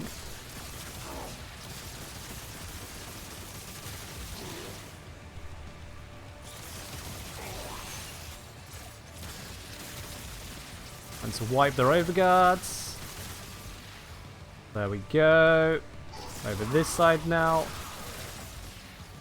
Oops, didn't mean to do that.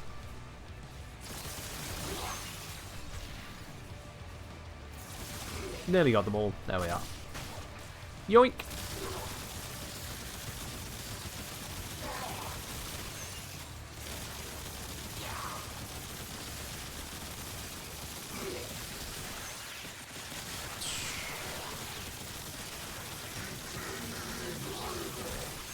Oh, they are holding on.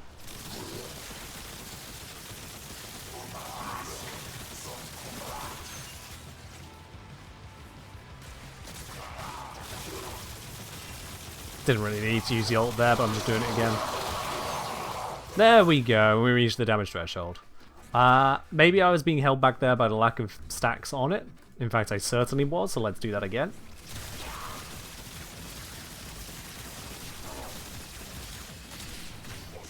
Most of them affected now. Let's do these as well.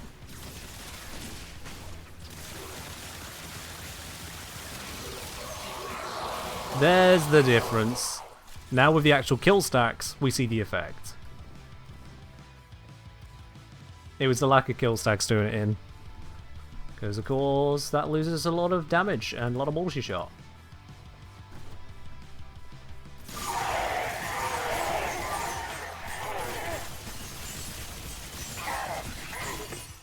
There we go. Oops, I missed a couple.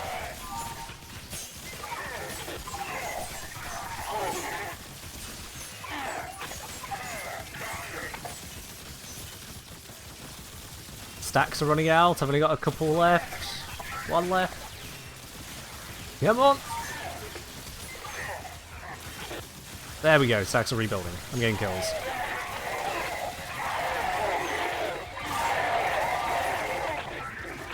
There we are.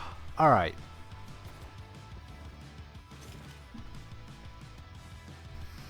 Bungo saying attenuation mobs reinforce metal instead of diversifying loadouts. Quite the opposite, actually.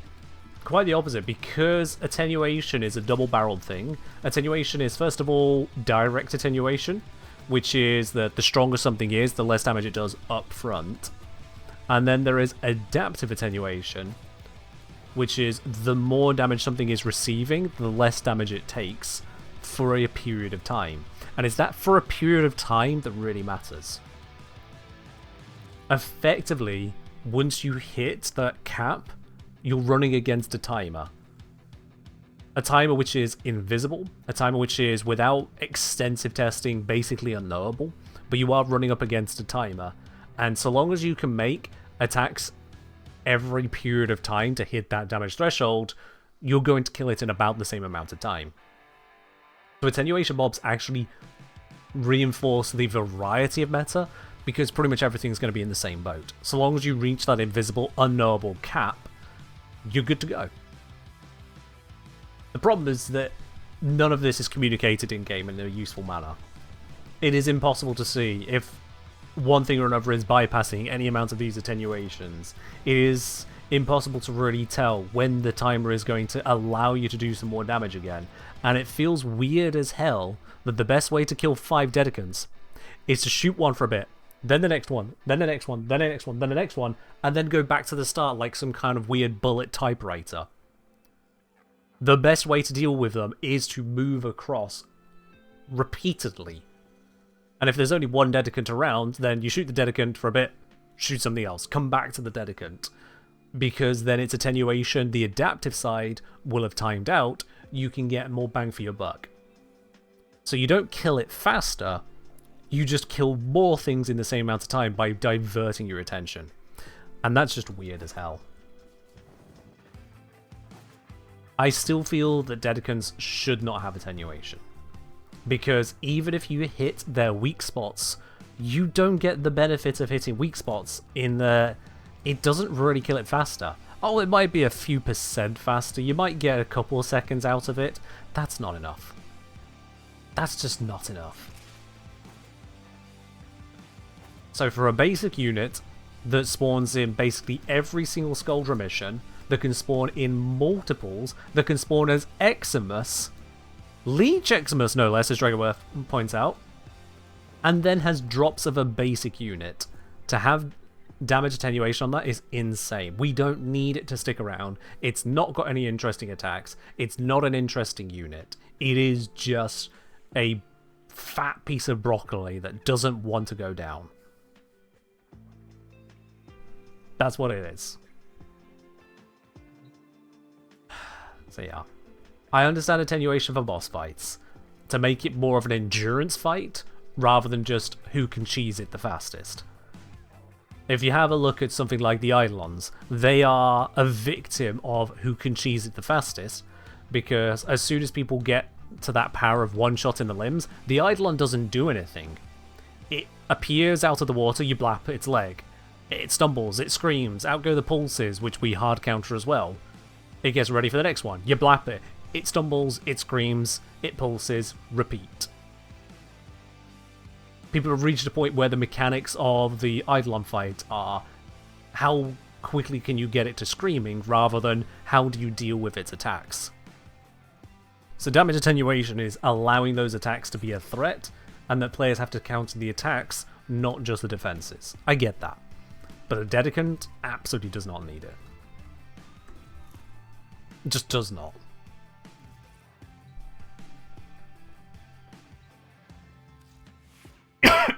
Excuse me.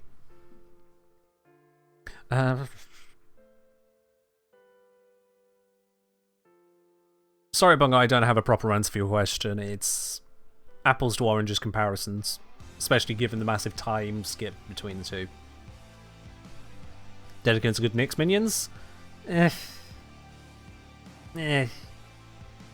Are they really? What makes them good Nyx minions, really?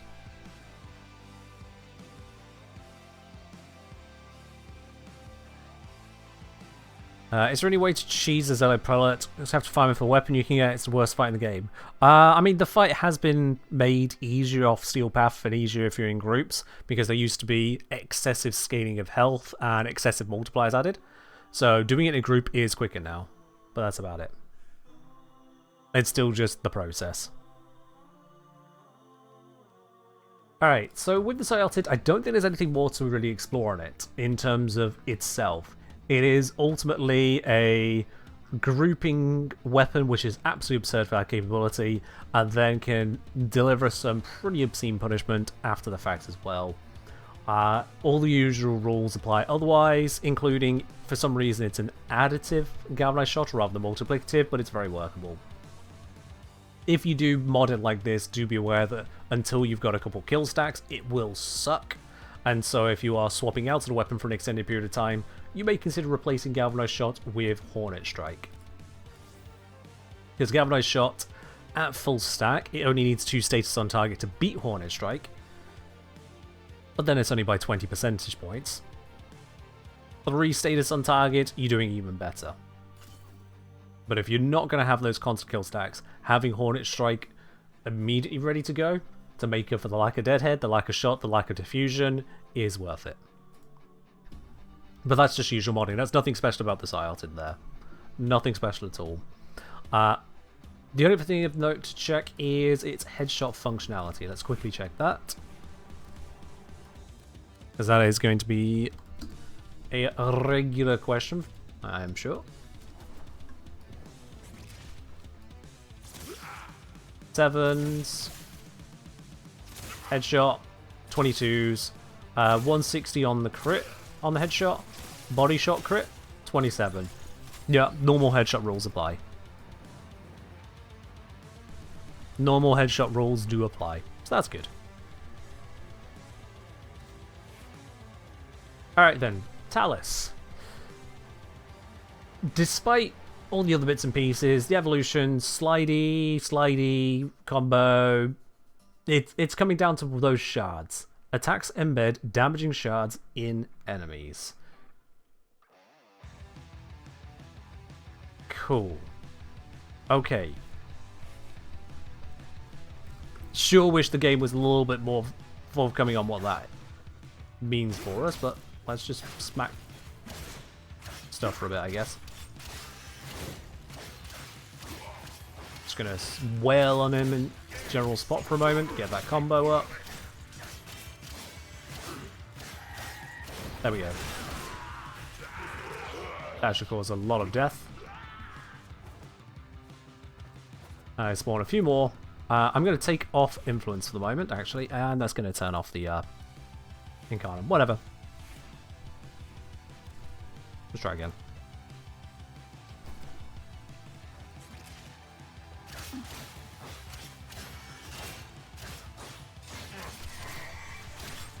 There we go. Okay, so I hit you.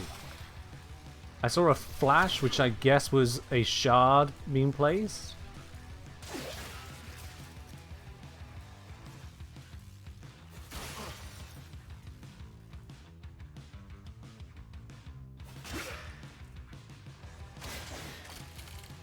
Is there something I'm supposed to be impressed about here?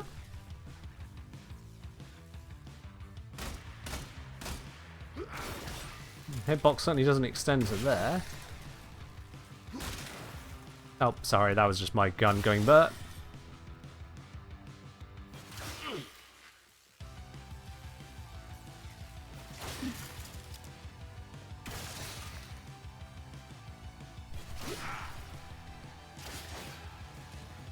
What is this achieving?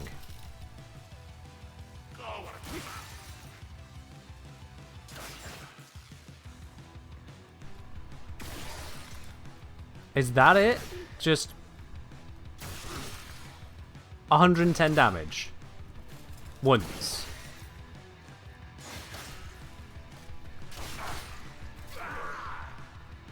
That can't be it. Hold on.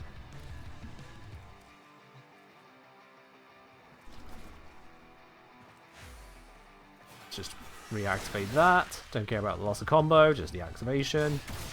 Okay, I've hit that guy. Yeah, I can see him down the end there. 221. Once.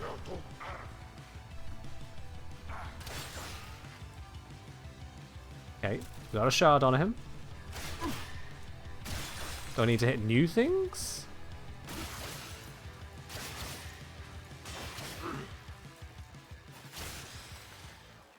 $221 is a teeny tiny fraction of the damage I am dealing.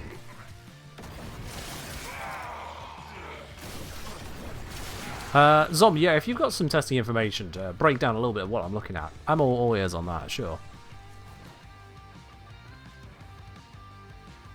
Did you see an energy bar? That sometimes happens in a sim. It's always 0 on Labos, but yeah, he does actually have an energy bar. He just can't have energy.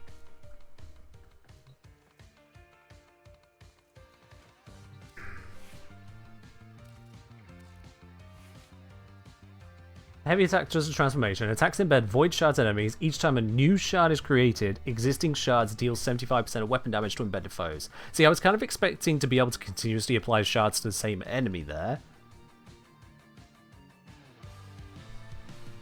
Because attacks embed void shards, plural, in enemies. I didn't think it meant one shard per enemy. And then... let's see, have I taken something... heavy attacks tested shards, but I wasn't doing heavy attacks. So... So let's see what Zom sent us here.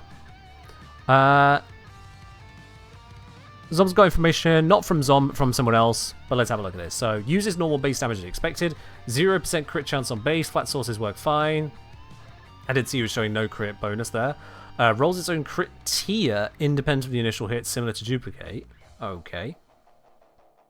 So it can be forced to crit, but it is doing it separately. Has 1 times crit damage based modifiable mods. Okay. Crepuscule doesn't apply. Tenacious does.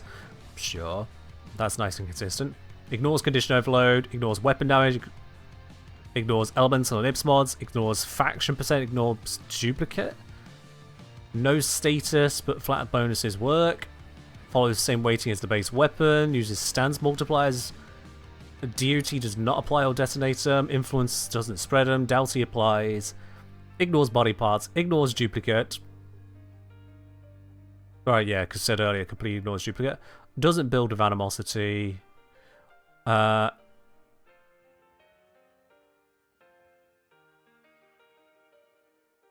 Change Shatter does 3 things. Change Shatter, is that one I picked up? Yes, it is. Okay, let's have a look here. Unlocks the ability to detonate shards. Yeah, we see that. Of only one enemy around. Makes shards detonate for every hit of the heavy attack. First heavy is 3 hits, tripling your damage. Right. And provides a massive multiplier to shard damage. Effectively, it's 24 times shard damage. And the amount of damage I'm seeing, that's still not impressive. Void Splinters is 100% flat crit chance. Yeah, okay. But you have to aim at the shard, which is uncomfortable. I'd say it's uncomfortable. Also, it's going to run into the citrine issue.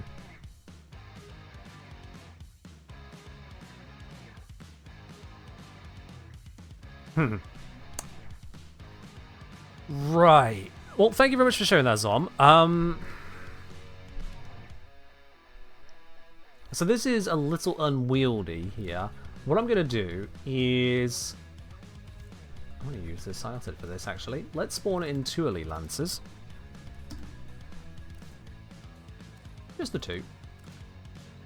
And then what I can do for this is actually Scyotid one over like that, doing barely any damage to them, which is good.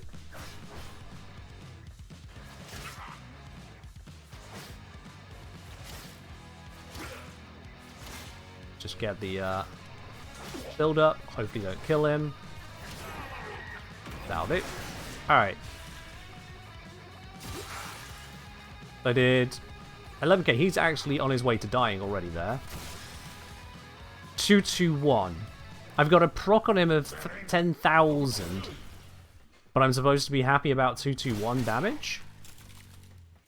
Okay, what was the effect on this one? I didn't see one. Didn't see an effect. Has the effect decided to just stop happening?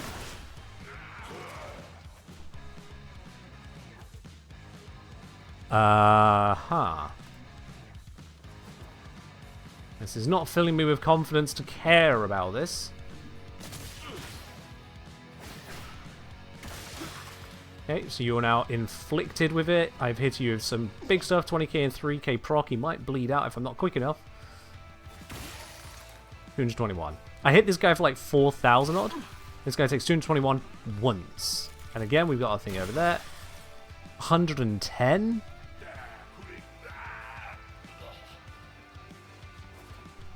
And it's going to be a pain in the ass to separate out proc damage and direct hit damage from the shard damage because they're all the same damn color, except for my crits.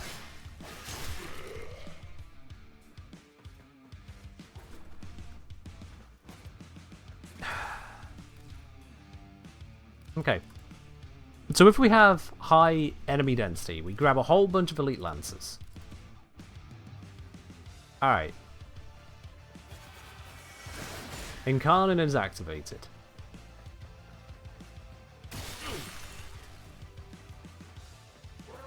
Get a little bit of hitting in, and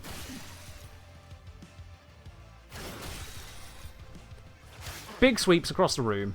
Sure. Whole bunch of people ready to be affected by something. It's a whole bunch of 2/2/1s. Or 1/10s. Depending on the multiplier of my attack, I guess. If I go over here and use a attack like that, yeah, that's when I'm getting a 5 times multiplier, and then this swing is much lower. How am I supposed to be remotely excited about that? This is a modded weapon.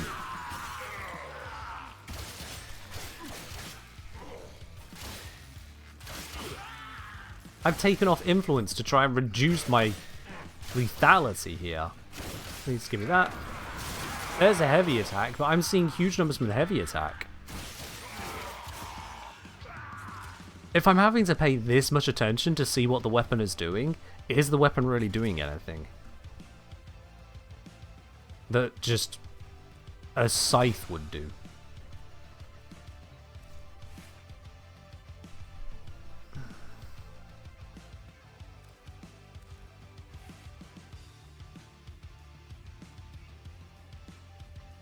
Does the shard damage change when I remove pressure point? I mean, if it's going to go down, I'd be terrified. If it stays the same, it's still going to do a lot. Let's see here. According to Zom's notes, completely ignores condition overload, weapon damage, elemental, Ipsmod, faction, and duplicate. I'm not sure on that weapon damage bit if that means it ignores prime pressure point or not, though. So let's just take it off. Would lowering their armor help with it? No, because it would also help with just the damage I'm doing as well. When something is a universal effect, it's irrelevant then that it exists, because we're just comparing between two things affected by it. So, prime pressure point off. Big ol' spin. Heavy attack just to get the effect active. Okie dokie. Hit that guy for 1495. Pop over here. Hit him for lower amounts. I'm seeing an 83 over there. 42. Yeah, it definitely was affected by prime pressure point then. It was affected. I saw explosions for 1665. I definitely didn't hit that guy. I saw the explosion. I saw a few 1665s. On a heavy attack, which was doing how much to the actual enemies? Bear in mind the follow-through issue. I'm seeing 100-odd thousand. I don't care how many enemies think they're affected at that point. 1,000 does not compare to 100,000. That is a token increase.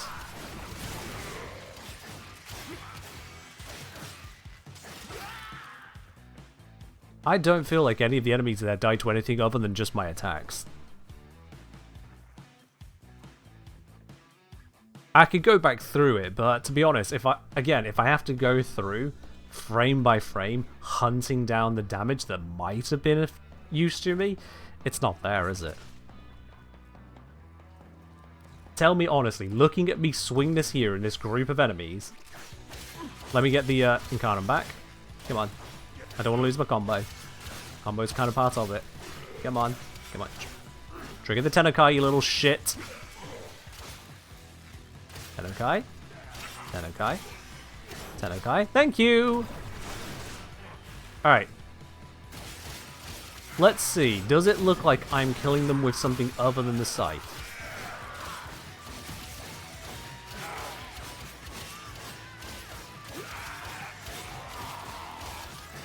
It looks like I'm killing them at this rate. But that's because Prime Pressure Point is off.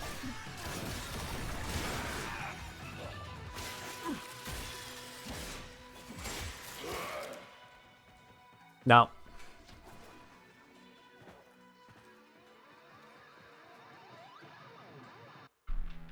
what was the first several evolutions I was using again? Let's bring it all up.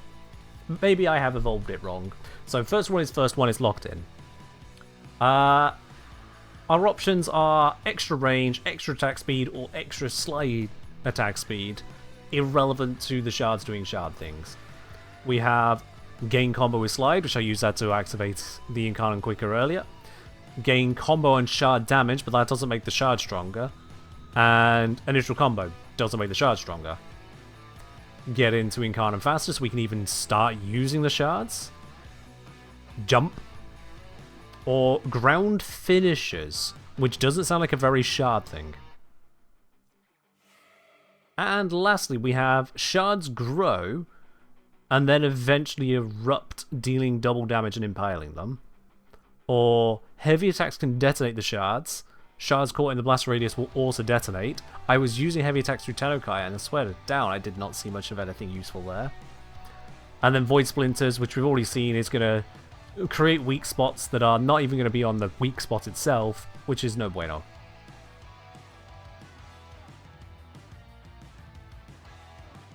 Let's have a look at that impaling.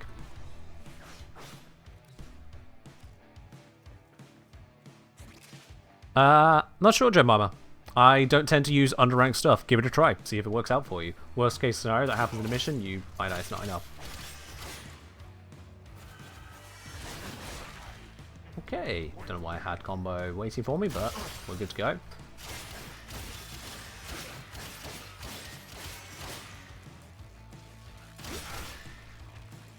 Sorry, I need to go double check. How am I getting this impaling again? Shards grow whenever a new shard is created, fully grown, erupt, and impale. Okay. So yeah, just make shards. That's the job. That's the entire job. Just make shards.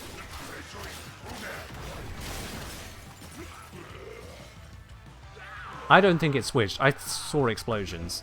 Reload the sim. It didn't actually switch the effect.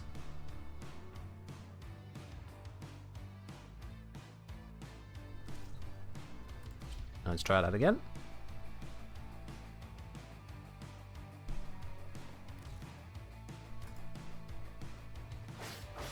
Will melee influence viral heat do the job? How do you intend to spread the electric in the first place if you've got viral heat?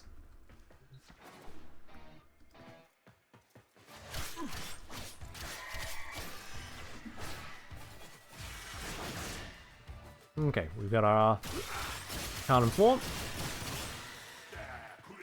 Okay.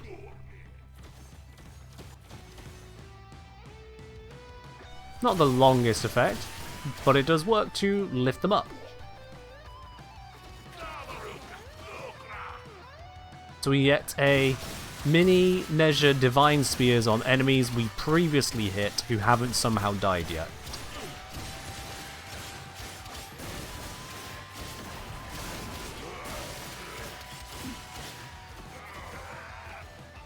Yeah, so to separate heat and electric, you'd need to be adding the heat or electric from a Warframe ability source, because a modded source will combine.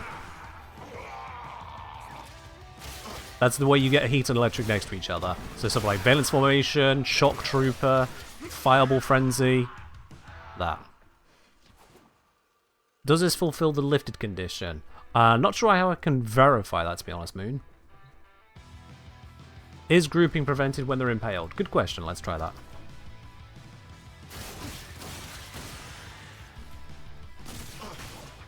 Yes, it is prevented whilst impaled.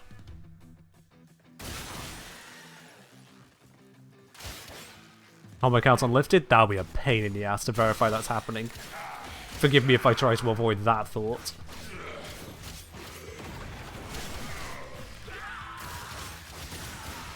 If you don't know how we'd be able to verify the lifted, then I don't think it matters. Because if there's nothing that shows they're lifted, then there's nothing that requires them to be lifted.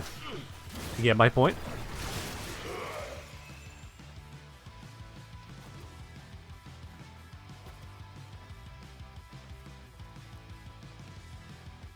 So yeah. Honestly, it just feels like a heavy scythe with some token weirdness thrown in there. It does seem like it may well be an upgrade from other heavy scythes. I search for heavy scythe and it doesn't come up. Go figure. It is a heavy scythe, right?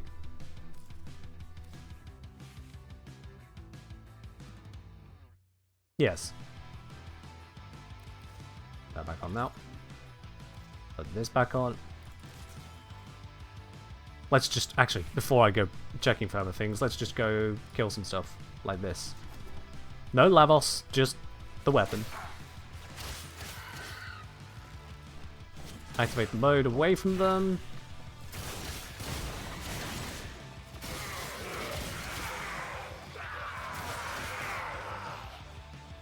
Yeah, I don't see how the weapon quirks are adding. Ask around, see if it's missing anything or if it's just kind of ass. I don't know if it's kind of ass again, but yeah.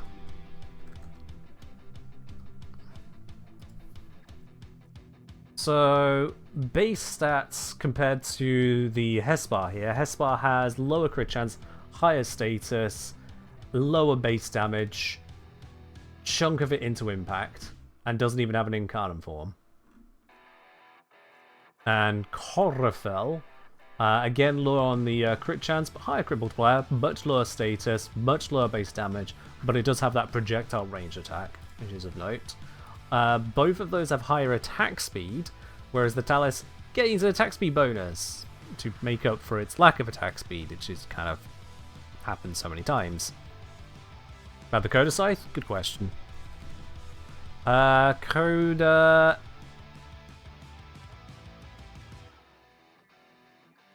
Which one of these is the heavy scythe? Is it that one?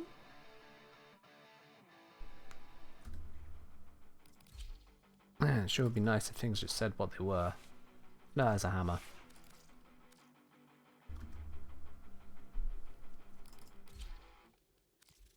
Of course, this is just a scythe. Oh, it's not as comparable then. Also, I haven't looked into this one properly.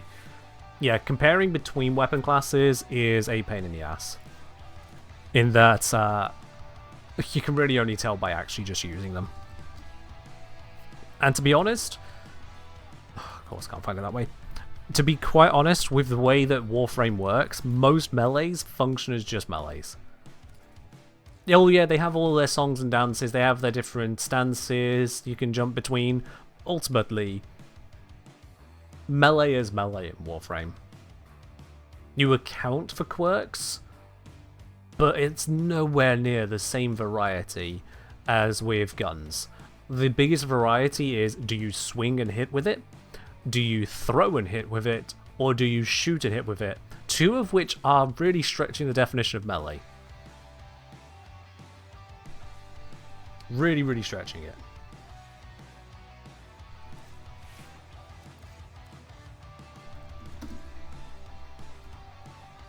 I wanted to have a look at the Incarnate feature on this. Is there any actual difference in statage there? It's just range and attack speed, isn't it? Yeah. It is just the range and attack speed that changes, which, whilst nice, I would expect a heavy scythe to reach out a bit. And again, we're making up for missed attack speed.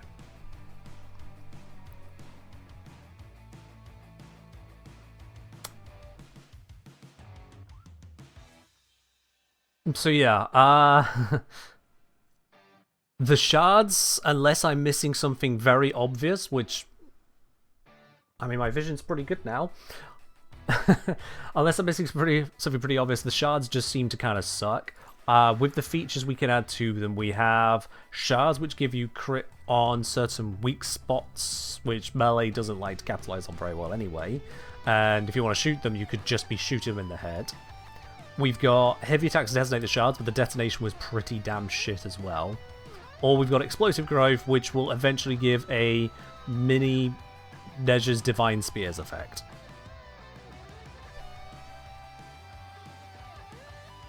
Also, I've heard people praising the damage of heavy attacks on Thalys and reports it's good with Tenno bronze. Yeah, so it's still a heavy scythe, don't get me wrong, and the stats on it still make it capable as a heavy scythe. It's faster than the other heavy scythes, it has more range than the other heavy scythes by the looks of it. Once again, if I bring this up here, yeah, base range on Corathol is 2.6, base range on Hespar is 2.8, but the Thalys gets to 5.8 during Incarnon. And maintaining Incarnon is piss easy thanks to the release of Tennokai a while back.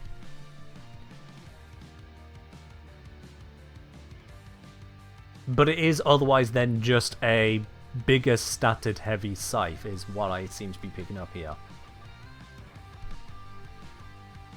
Because this one I've gone out of all the picks, I've ended up on picking just get me into the Incarnon faster. This is get me into Incarnon faster, and this is actually get me into Incarnon faster because I don't use sliding attacks most of the time anyway, but for someone who does, hurrah, have more attack speed. So it's a heavy scythe that ends up feeling not quite so heavy. Sure. And it can impale things briefly if you really need it to. If they're somehow not dead, because you have to hit them first. You hit them and then impale them by hitting something else.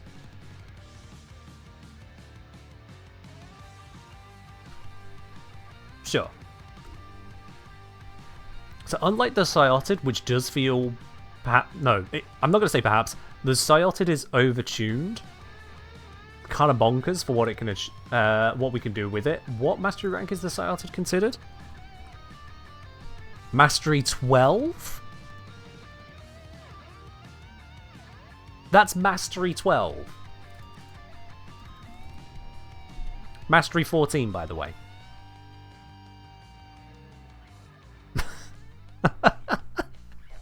What? What? The Scyotid is considered a lower mastery weapon than the Mars. What? Now, granted, to access the Scyotid... Actually, wait, let me think of the restrictions. To access the Scyotid, without just buying it or being gifted it, you need to have completed the Hex Quest. Just the Hex Quest, right? Yeah. You don't need to get to rank anything with the Hex. You complete the Hex Quest, and it opens up Duviri for you. I'll weave on Duviri. So the Scyotid has a lower requirement and a lower mastery than the Mars.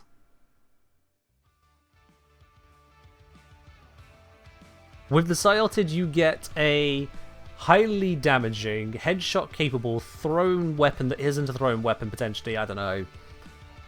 That can also scoop up enemies in a 15-meter radius very quickly, very cheaply, whilst also stunning them. With punch through. Or you can put in even more work and get the EFV8 Mars, which is...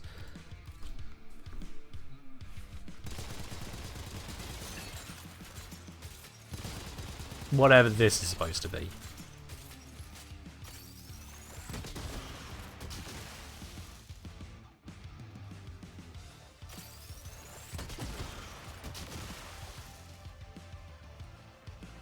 Whatever this is supposed to be. I mean, if I aim here, I think I won't hit the ceiling. Yep. It arced so heavily it didn't even hit the ceiling. With a charge attack, just about got to the end. Mars' mastery fodder? It really is. It's what I said in the video on it. It is mastery fodder. I'm at a loss that these came from the same game studio in the same quarter, right?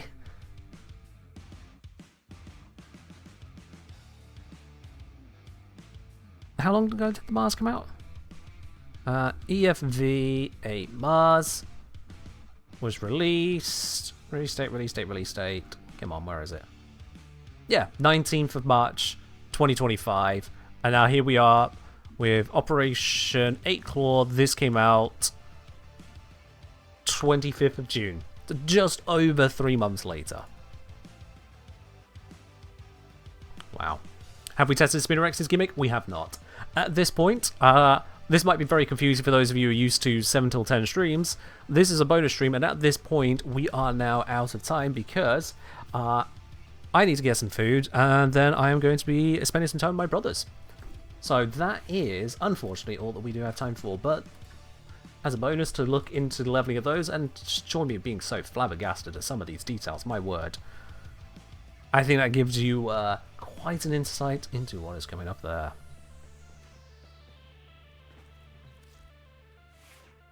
Yeah, the Scyotid did scoop up a lot of the 1999 power and just showed them how it's done, didn't they? Really, really did on that. Anyway, all y'all joined in on the stream. I do hope you've enjoyed that little bit of an insight. My vision is going to take a while to get used to these glasses, my word. I look at my screen right now, and... hold on, I can demonstrate this. I can show you what I'm looking at right now. Before we go, let's do this. If I grab my image editor program, let me show you what I am seeing in terms of distortion, just so you understand this. Because it occurs to me, I know how to do that. It's not really complicated, but still. Let's just start a new thing. Switch screens so you can see this. Okay. Simple editor program, whatever. Yeah. Add a new layer to it. On that layer here, imagine that that is what the panel or window on the screen should look like, okay? That's what it should look like. And let me see. I'll want to use 3D transform. So how does that look? That looks...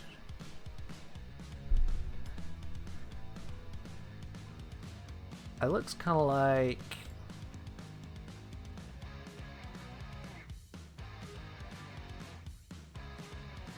a little bit less pronounced.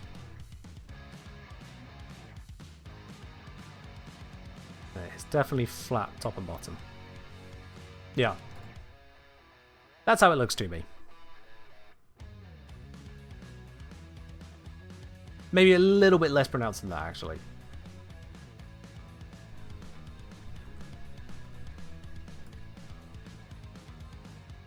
Yeah, like that. That is the distortion that my eyes are going to have to get used to, because it's fixing the distortion that I have actually been experiencing all this time. How it should look, how it currently looks. New glasses? Yeah. First time ever wearing glasses today. So my eyes are going to have to get used to that. Is this the GNU image manipulation program? This is indeed the GNU image manipulation program. Yes. It is indeed that. You're heavily nearsighted, so everything gets a lot bigger with your glasses on. I do notice things are a little bit bigger as well from when I put the glasses on, yeah. You're a big fan of contacts? Hate when you have to use glasses? I don't yet have an opinion, but I feel like glasses are going to be the better side for me, just because sensory feels. Yeah. I also get used to it, just be careful on stairs. I'll be careful on stairs. It's not like my stairs are particularly threatening. We've only had one person fall down them and tear out the banister, so it should be fine. Glasses suit me. I'm glad. I fear that there was the potential of it making any last vestige of not nerd go away. I feel like there is that, but hey, if it works, it works. Why not? Did I get through blue tint on glasses? Not sure what you're really asking on that, sorry. Yeah, I probably should have put a cooldown on the whole glasses command. I'll put that between streams. That's just a bit into the nerd look. There were other options that have been even worse. Yeah. Because I can go... oh shit, me. My eyesight was not this bad yesterday. I can tell that I'm no longer straining to deal with whatever I had before. I know that it was easier to read the screens yesterday than it is now, having worn these for a bit. But I'm going to only guess that that is just brain and eyes finally going, oh, thank fuck. They no longer need to put in quite so much effort. And the difference when I put those on are immense. For those of you wondering, if you're wondering, oh, is my eyesight maybe going? Maybe I should get something checked. Let me give you an idea as to the difference that maybe go, oh shit, I should get this looked at. Let's put this into just some nice aerial. This should be nice and readable. No blur, no nothing to it. Should be like that. Let's go... not quite like that. That's too far. That's... that, and then... we'll go... let me see here. Actually, it is more than that, but I got used to it, so I wouldn't tell.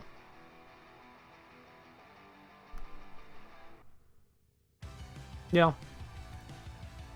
Like that. But then with one eye, I have an extra effect. Which is, if I line that up.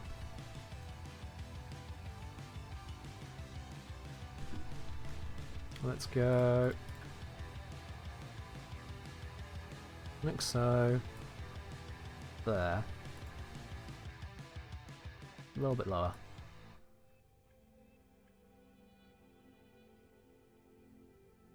Okay. Yeah, that's about a fair comparison. And then zoom out to the scale where it starts to go wrong. Yeah, there we are. This is how I thought it looked. And then with glasses. And now that I take the glasses off, now that my eyes are resting, I can go... oop, bollocks.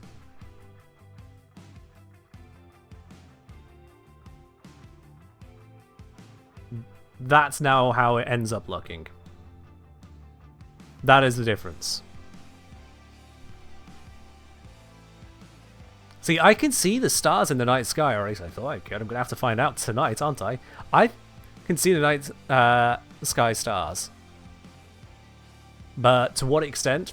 I'm about to find out. I'm going to find out. I definitely need to put a cooldown on the glasses thing. Video on a actual weapon soon? Maybe. Maybe.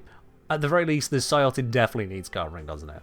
That is such a good weapon, it deserves its own video. It's not like the 1999 weapons where it's just bundle it together and go, what is all of this? They need their own section. Anyway, I am definitely pushing this over. I'm going to be late. Well, I am going to be late now. Oops. They'll understand. Anyway, I gotta go. I will catch you all in the next one. I will be live again tomorrow. You look forward to that. In the meantime, have a good rest of your day wherever you are. Bye!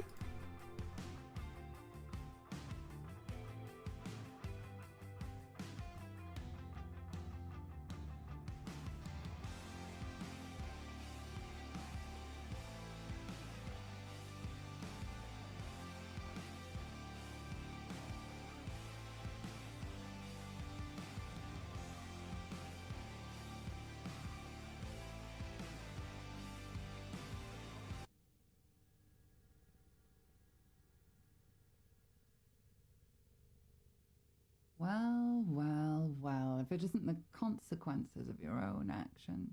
Well, well.